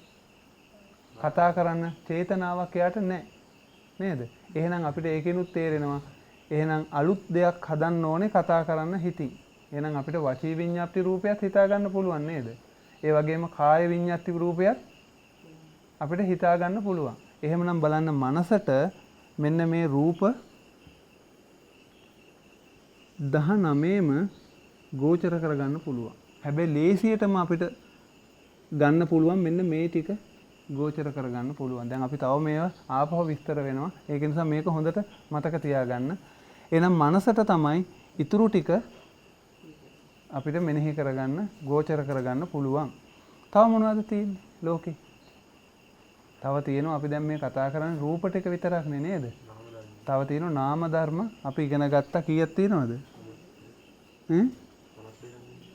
53 නාම ධර්ම තියෙනවා. අපි පටිච්ච සමුප්පාදය ඉගෙන ගන්නකොට අපි ඉගෙන ගන්න නාම ධර්ම 50 ඒක වෙනම ඉගෙන ගන්න විඥානයත් එක්ක තමයි මේ 53. චිත්ත චෛතසික කියන දෙකත් එක්ක සිත නේද? මේ සිත අඳුර ගන්න බැයිද අපිට මනසින්? දැන් මහත්යට විඥානයක් තියෙනවා කියලා මට තේරුම් ගන්න බැයිද? මගේ ඇහැට බෑනේ නේ. කනට බෑනේ. කිසිම දෙයකින් බෑ විඥානයක් තියෙනවා කියලා එනවා. නමුත් මනසට හිතලා සංඥාවකින් අපිට හදා ගන්න පුළුවන් මේවා තියෙනවා කියලා.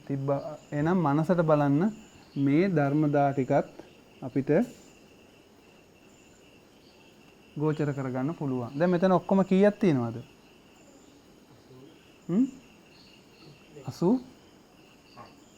81ක් තියෙනවා. මීට අමතරව ලෝකේ තව දෙයක් තියෙනවද?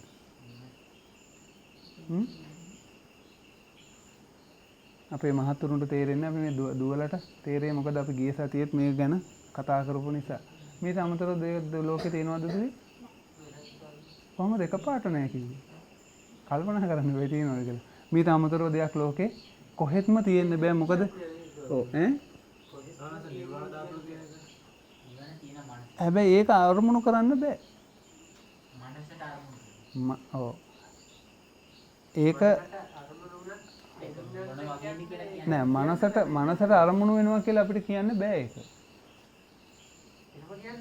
ඔව් ඒක ඉතින් අවබෝධ කරගත යුතු දෙයක් මිසක් ඔව් නිවන් අරමුණු කරනවා කියලා තමයි අපි කියන්නේ.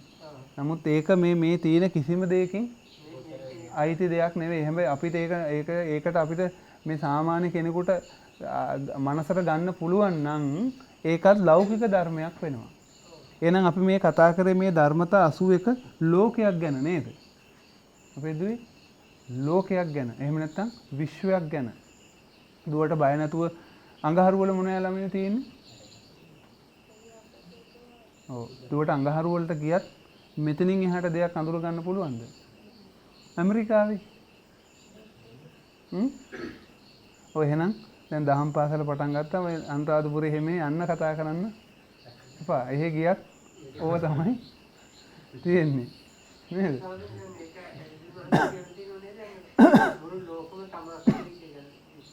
ඔව් මුළු ලෝකෙම තමන් තුළ දැක්කම මුළු ලෝකෙම දැක ගන්න පුළුවන් කියන්නේ බලන්න අපිට අනුරාධපුරේ ගියොත් දුවට ධර්මතා කීයක් දැනගත හැකිද? ඔව් අනුරාධපුරේ ඒ 81 මෙහෙත් පුළුවන් නේ. අනුරාධපුරේ කියලා විශේෂයෙන්ම දැනගන්න යන්නේ මේ අර උඩ අට දැනගන්න නේද? චෛත්‍යයක් දැක්කා දුව ඉඹලා බලයි අල්ලලා බලයි දුර ඉඳලා බලයි ෆොටෝ එකක් ගහයි ওই ටික ඒත් දැනගන්න තියෙන්නේ අන්න අර උඩ ටික තමයි නේද? දුවට ගොඩාක්ම දේවල් දැනගන්න ඕන නම් පුළුවන් වෙන්නේ කොහේ ඉඳලා බලන්නද? තමන්ගේ ශරීරය ඇතුලේ ගමනක් ගිහිල්ලා මේ ලෝකේ දැකලා ඉවර කරන්න බෑ. අන්න තමන් ගැන විමසුවහම අපිට ධර්මතා කීයක් හොයාගත හැකිද තව? 81ක් හොයාගත හැකි. මේ 81 ඇතුලේ අඩංගු වෙනවා. මොකද්ද තව අඩංගු වෙන්නේ? ඕ අනිත්‍ය, උපචය, සන්තතිය, ජරතා, අනිත්‍යතා. අන්න බලන්න මේ රූප ටික කොහොම හරි අපි දැක්කොත් අපිට තව මොනවද අවබෝධ වෙන්නේ? අන්න අපිට අවබෝධ වෙනවා තව ලක්ෂණ රූප 4. හරි අමාරුයි. මේක අවබෝධ කරගන්න. දැන් අපිට බැයිද පටවි අවබෝධ කරගන්න? හරිම ලේසි. ඒක නිසා ඔයගොල්ලන්ට පටවි අවබෝධ කරගන්න තව ක්‍රමයක් තියෙනවා. අල්ලන්නේ නැතුව තව ක්‍රමයක් තියෙනවා. ඒ මොකද්ද? පටවි කසණය වැඩුවොත් ඔයගොල්ලන්ට පටවි කියන එක හොඳට අවබෝධ කරගන්න පුළුවන්. වර්ණය අවබෝධ කරගන්නත් පුළුවන් S2 පියාගෙන. ඒ කොහොමද? අපි වඩනවා කසින නීල කසින භාවනාව වඩනවා. අන්න බලන්න ඒවට භාවනා තියෙන්නේ මේ ධර්මතා ටික ලෝකයේ ඇත්තටම තියෙන ධර්මතා ටික අපිට අවබෝධ කරගන්න. දැන් අපි ඔහොම අපි ඇත්තටම තියෙනවා කියලා මෙහෙම අවබෝධ කරගෙන යනවා දැන් මේ විදිහට. දැන් මේ ටික නම් අපිට අවබෝධ කරගන්න හරිම ලේසි. නේද? හරිම ලේසි. මේ ආපොත් අවබෝධ කරගන්න අමාරු නෑ. වැగిරෙන ගතිය අපිට අවබෝධ කරගන්න පුළුවන්. හුලගත් අවබෝධ කරගන්න පුළුවන් නේ. මේ ඕජාව ඒකත් අපිට කියලා දුන්නොත් තව අපිට මෙහෙම එකක් තියෙනවා කියලා තේරුම් ගන්න පුළුවන්. ඔහොම අවබෝධ කරගෙන යනකොට ඔන්න අන්තිමට මිතුරු වෙනවා තව ටිකක්. ඔක්කොම දැන් අවබෝධ වෙලා අපි තවත් මේක ගැන හිත ගැන හොයනකොට රූප කලාපය ගැන කායානුපස්සනාව වඩනකොට අපිට මොනවද පේන්න ගන්නේ? උපචය. අපිට පේනවා අලුත් රූප කලාප වශයෙන් මේවා හට ගන්නවා කියලා පේනවා. ඊට පස්සේ අපිට පේන ගන්නවා සන්තතිය. ඒ කියන්නේ අන්න මොකක්ද මේ පේන්න ගන්නේ අපිට? මොන ඥානයේද ඔය පහළ වෙන්නේ? මොන ඥානයේද පුතේ? උද්දේය වය ඥානය. ඒ කියන්නේ උපචය සන්තතිය. ඒ කියන්නේ ඉපදීම නැතිවීම අපිට පේන්න ගන්නවා. අපිට තවත් මේක දිහා අපි අවධානය කරගෙන මේ රූප කලාප දිහා බලනකොට අපිට පේන්න ගන්නව මොකද්ද? අපිට ගන්න ජරතාවක් තියෙනවා. ඒ කියන්නේ මේ ඉපදීමත් නැතිවීමත් අතර මේක ඉතා වේගයෙන් සිද්ධ වෙන දෙයක්. මේකේ ජරාවක් තියෙනවා කියලත් අපිට අවබෝධ වෙන්න ගන්නවා. අපිට ජරතා රූපයත් හසු වෙනවා. ඊට පස්සේ අන්න අපිට තේරෙනවා අනිත්‍යතා. මේ හැම දෙයක්ම මේ විදිහට අනිත්‍ය වෙනවා කියලා අපිට අවබෝධ වෙන්න ගන්නවා. අන්න බලන්න. එතකොට ඕ විදිහට මේ රූප ටික දැක්කොත් ඕගලන්ට අනිත්‍ය අවබෝධ වුණා නෙවෙයිද? අන්න මහත මේ අනිත්‍ය කියන්නේ කොහේ තියෙන එකක්ද? අන්න ඒකයි බුදු පියාණන් වහන්සේ මේ අනිත්‍ය කියන රූපය මේ රූප කොටට දාලා තියෙන අනිත්‍ය කියන ලක්ෂණය. තේරෙනව නේද? දැන් අපි කියන ලක්ෂණයක් කියන්නේ මොකද්ද දරුවෝ? දුවගේ ලක්ෂණය මොකද්ද? මම දන්නවා මේ දෙන්නගේ ලක්ෂණය නම් වාඩි කච්ච හැටිය මේ මොකක් හරි හුරුතලයක් යනවා. අන්න ලක්ෂණයක්. ලක්ෂණය කියන්නේ හැටි. දැන් මම මේ විහිළුවට කිව්වේ ඔයගොල්ලන්ගේ ලක්ෂණය නෙමෙයි ඒක. ඔයගොල්ලන්ගේ ලක්ෂණ තමයි මොනවද? අනිත්‍යතාව. ජරතා. දැන් බලන්න මේ ස්වභාවය නෑනේ. වෙනස් වුණා. විකාර වෙන ස්වභාවය. අන්න එහෙම. ඒ කියන්නේ රූපයක අපි රූපය ගැන ඉගෙන ගන්නවා නේ. රුප්පණය වෙනවා. විකාරයටපත් වෙනවා. වෙනස් වෙනවා. මෙන්න මේ ලක්ෂණ ටික. ඉතින් අන්න බලන්න මහත්තයා අපිට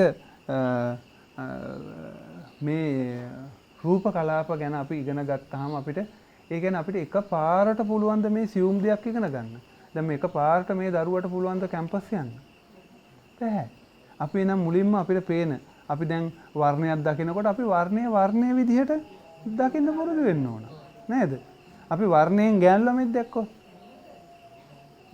ඒ වර්ණ ඒ දකින වර්ණය ගෑනු ළමෙක් වශයෙන් දැකලා අපි නිකන් ඉන්නවද? ඊට පස්සේ මොකද කරන්නේ? වර්ණයක් අපි දකින ගෑනු ළමෙක් වශයෙන්. ඊට පස්සේ මොකද කරන්නේ? අපි තව දකින සුදුයි මහතයි ඔය වගේ විකාර ඒවා ගොඩක් දකින. ගොඩක් දැකලා ඊට පස්සේ මොකද දකින්නේ තව? හොඳයි කියලා දකින්න. තේරුණාද? අන්න බලන්න අපි හැරෙනවා නාම ධර්ම පැත්තට. වේදනාවෙන් අපි මේක විනිශ්චය කරනවා. හොඳයි කියලාත් දකින්න. සැපයි කියලාත් දකින්න. ඊට පස්සේ දකින්න තව මොකද්ද? මගේ කරගන්න ඕන කියලා අපි දකින්න. දැන් එහෙම ඒවා මේවල ලෝකේ තියෙනවද? එහෙම ඒවා තියෙනවද? නෑ. අන්න ඒකයි බුදු පියාණන් වහන්සේ පැහැදිලිව කිව්වේ. එහෙනම් මොකද්ද බුදුන් ලෝකේ දකින්න කිව්වේ කොහොමද? භාග්‍යයට කොහොමද කිව්වේ? දැක්කනම් දැක්ක පමණයි. ඇහුවනම් ඇහුව පමණයි. ඒ කිව්වේ මොකද්ද? ඒක වර්ණයක් දැක්ක මිසක් එතන ගෑනු කෙනෙක්, පිරිමි කෙනෙක් නෑ කියලා බුදුන් කිව්වේ. තේරුණා නේද? අන්න බලන්න භාග්‍යයට ඕක කිව්වේ හැටියෙම තේරුණා. ඒ මොකද එයාට මේ ස්වභාවය මං හිතන්නේ සසර පුරුදු කරලා තේරෙන්නේ නැති. දැන් ඕගොල්ලෝ හිතන්න මට ඕගොල්ලන්ට මං හිතන්නේ මේ භාග්‍ය දාරුචියට කිව්ව ගාථාවෙන් ධර්මය අවබෝධ කරගන්න පුළුවන් කියලා ඕගොල්ලන්ට වැටහෙන්නේ නැද්ද දැන්? ඔක්කොම තීව්‍ර ස්වාමීන්. ඔව්. දැන් අපි කලිනුත් මේ ගාථාව ඇහුවනේ. අපි දහම් පාසල් යන කාලෙත් ඔය පුංචි ළමයි ඇහුවා අපිත් ඇහුවනේ. හැබැයි අපිට තේරුණාද මේ මොකද්ද මේ කියන්නේ කියලා? දැන් මම නම් හිතුවේ ගෑනු ළමෙක් දැක්කම ගෑනු ළමෙක් දැක්ක කියලා දැනගන්න කිව්වා කියලා. තේරුණා නේද? ගෑනු ළමෙක් කතා කරාම මට හිතුණා ගෑනු ළමෙක් කතා කරා කියලා දැනගන්න කියලා. ඉතින් මම එහෙම හිතුවා. නමුත් හිතේ කෙලෙස් අඩු වෙච්ච බවක් නම් පෙනුනේ නැහැ. වේදනාව වැඩ කරන බවක් තමයි පෙනුනේ. වැටහෙනව නේද? හැබැයි බලනකො මෙහෙම අපිට ඉගෙන ගත්තාම මේක බෙදලා ඇත්තටම අපිට මේකේ පේන්නේ වර්ණයක් මිසක් ගෑනු ළමෙක් පේනවද? අපි දැක්කොත් ඇත්තට මේ වර්ණයක් දැක්කේ. මෙයා මං හෙට දකින්නකොට ඕනනම් කළු වෙලා වෙන්න පුළුවන්. මේ මගේ ඇහැට දකින්නෙම වර්ණයක් කියලා අපි හිතනවා නම් හිතන්න පුරුදු කරොත් පින්වතුනි දැන් අපි අපේ හිත සංඥාව හිත ගොඩාක් වේගවත්නේ. වර්ණය දකින්නවත් එක්ක මොකදින්ද අපි දැන් හිත වැඩ කරන හැටි පස්සේ උඹලන්ට කියලා දෙනවා. වර්ණයක් දකින්නවත් එක්කම මනසට ගිහිලා මනසෙන් අපිට පෙන්නනවා ගෑනු කෙනෙක්. දැන් අපි ප්‍රසාද උපද වෙන හැටි දැනගත්තාම උඹලන්ට තේරෙයි මේ කොහොමද මේක සිද්ධ වෙන්නේ කියලා. තාම හරියට වැටහෙන්නේ නැහැ. එතකොට පුරුදු නැති වුනහම අපි දැන් ඒක හොඳට පුරුදු කරමු. මම මේ වර්ණයක් දකින්නේ කියලා දැක්කහම ඕගලන්ට කවදාකවත් ගෑනු ළමෙක් එහෙම විශේෂයක් වෙලා ඕගලන්ට පේන්නේ නැහැ. වැටහෙනව නේද? ඒ කියන්නේ මහත්තයා අපේ හිත දැන් එළියේ මොනවා තිබ්බත් අපේ හිතේ සංඥාවට ඕන දේ තමයි පේන්නේ. දැන් මහත්තයා ගොඩක් වෙලාවට ඇහෙන් දැක්ක දේ විශ්වාස කරනවනේ නේ. විශ්වාස කරන්න පුළුවන්ද? ඇහෙන් මේ ලෝකේ තියෙන දේවල් වලින් ඇහෙන් දකින්න පුළුවන් මොකක්ද? මෙන්න මේ ලෝකේ දැන් මේ ලෝකයක් නෙනේ. මේ 81ක් කියලා අපි අන්දහම මොකද්ද දුවේ වෙන්නේ? ලෝකයක්. මේකෙන් පිට දෙයක් තියනවද තව? පුළුවන් නම් ඔයගොල්ලෝ කියන්නකො මට පිට දෙයක්. ඒ කිසිම දෙයක් මේ 81කින් පිට දෙයක් නෑ. හැබැයි ඇහැට දකින්න පුළුවන් මේකෙන් මොකක් විතරද? වර්ණය විතරයි. ඉතින් වර්ණයෙන් දැකලා අපි කොහොමද තීරණය කරන්නේ මොකද්ද තියෙන්නේ කියලා? මේ මහත්තයා එහෙම තීරණය කරන්න බෑ. සමහරට තීරණය කරන්න එක නිවැරදි වෙන්න පුළුවන්. හැබැයි වර්ධින්නත් පුළුවන්. හරියන්නත් පුළුවන්. හැබැයි නිශ්චිතව හොයාගන්න බෑ. ඒ කියන්නේ මහත්තයා දැන් අපි දැන් බලන්න ඕගොල්ලෝ පොලේ යනවා කැරට් ගන්න. මොකද කරන්නේ?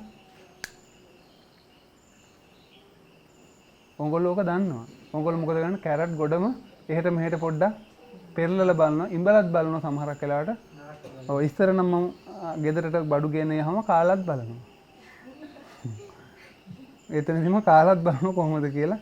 ඉතින් ඒ විහිළුවට එහෙම කරනවා. අන්න ඒ වගේ අපිට එහෙම තීරණය කරන්න බෑ හෙන් දැකලා. වැටහෙනව නේද? අපි ඒක හිතින් හදාගන්න ස්වභාවයක් විතරයි. අපි දැන් මේ ගැන තව චුට්ටක් ඕන්න කතා කරමු. හරියන බෙහෙත මොකද්ද කියලා කොහොමද තීරණය කරන්නේ? අන්න ඒක පුළුවන් හිත දියුණු කරගත්තු කෙනෙකුට මෙයාට මේ අහවල් දෙයක් තියෙන්නේ. අහවල් එකෙන් මෙයාගේ රූප උපදවලා තියෙන්නේ. එහෙමනම් ඒක වෙනස් කරගන්න බෙහෙත් දෙන්න පුළුවන්. හැබැයි මේ රූප උපදවන්නේ කර්මයෙන් නම්. කර්මයට අවශ්‍ය නම් ඌට පිළිකාවක් හදන්න. එහෙනම් ගන්න ආහාරات මොකද කරන්නේ? උදව් කරනවා. එහෙනම් මොකද කරන්න වෙන්නේ? ආහාර නොගෙන ඉන්න ඕන. සමහරක් ලෙඩවලට දොස්තර මහත්තයා මොකද්ද කියන්නේ? අහවල් ආහාර ගන්න එපා. තේරුණා නේද? අර බලන්න ඒක බැලන්ස් කරගන්න පුළුවන් මේ හතරම නිසා. ඉතින් අපි තව පස්සේ කතා කරගමු. දැන් ගොඩක් කාලේ ගියා. උංගලන්ටත් මහන්සි ඇති. එහෙනම් ඕගොල්ලෝ අද මේ උතුම් පොහොය දවසේ බුදු පියාණන් වහන්සේ ලෝකේ තමන්ගේ බුද්ධ ඥාණයෙන් ප්‍රඥාවෙන් හොයාගත්තු ඊටාම වටින ගැඹුරු ධර්ම කාරණා ටිකක් රූපස්කන්ධය මගේ ශරීරය මගේ ඇහැ මගේ කන කියලා හිතාගෙන හිටපු මෙන්න මේ දේ රූප 28ක් හැටියට නම් වශයෙන් අපි ඉගෙන ගත්තා. ඒකේ ක්‍රියාකාරීත්වය ගැන අපි තව දිගින් දිගටම සාකච්ඡා කරනවා. ඉතින් ඒ අපි විශාල ප්‍රතිපත්තිමය පූජාවක් තමයි අද මේ සිද්ධ කරේ. ඒ මොකද ලෞතුරා බුදු කෙනෙක් මෙච්චර මහන්සි වුණේ අපිට ගාථා කියවන්න, පිරිත් කියවන්න විතරක් නෙවෙයි මෙන්න මේ අවබෝධය ලබා දෙන්න, සම්මා දිට්ඨියටපත් වෙන්න මේ අවබෝධය ලබා දෙන්න. අද අපි මේ පොහොය දවසේ ඒ උතුම් ක්‍රියාව කරා භාග්‍යතුන් වහන්සේ සතුටු වෙන ආකාරයට දෙවියන්ට දේශනා කරපු ඒ ගැඹුරු දහම් කොටාස ධර්ම කොටාස ඉගෙනගෙන විශාල පුණ්‍ය සම්භාරයක් අත්පත් කරගත්තා. මේ පිළිබඳව තව යෝනිසෝ මනසිකාර සිද්ධ කර ඔය සියලු දෙනාටම මේ භවයේදීම උතුම්ම සෝවාන් ඵලෙන් සැනසෙන්න මේ කුසලයේ එකසේම හේතු වාසනා වේවා කියලා ආශිර්වාද කරනවා. ඒ වගේම විශේෂයෙන් මතක් කරන්න ඕන පහුගිය දවස්වල අපිට මේ ලයිට් ගන්න ඒ වගේම නොයේක් දුෂ්කරතා නිසා මේ විදුලිය කපන අතරතුරේදී අපිට මේ ධර්ම දේශනා ගොඩාක් කරගන්න බැරි වුණා. ඉතින් ඒවට මහත්තුරු අපිට උදව් උපකාර කරලා මේ ධර්ම දේශනා මේ විදිහට කරගන්න පහසුකම සලසා දුන්නා. ඒ මහත්තුරුන්ගේ පවුල්වල පිරිසටත් ඒ මහත්තුරුන්ටත් නිදුක් නිරෝගී සුවය ලැබේවා. ඉක්මන් බෝධියකින්ම ඒ සියලු දෙනාටමත් චතුරාර්ය සත්‍ය ධර්මය අවබෝධ කරගන්න ලැබේවා කියන ආශිර්වාද කරනවා. කවුරුත් වන්දනා කරගන්න. අභිවාදන සීලිස්ස නිච්ඡං වජ්ජාපචායිනෝ චත්තාරෝ ධම්මා වඩ්ඩಂತಿ ආයුවන්නෝ සුඛං බලං ආයුරාෝග්‍ය සම්පatti සග්ග සම්පatti මේවත අතෝ නිබ්බාන සම්පatti ඉමිනාතේ සමිච්ඡතෝ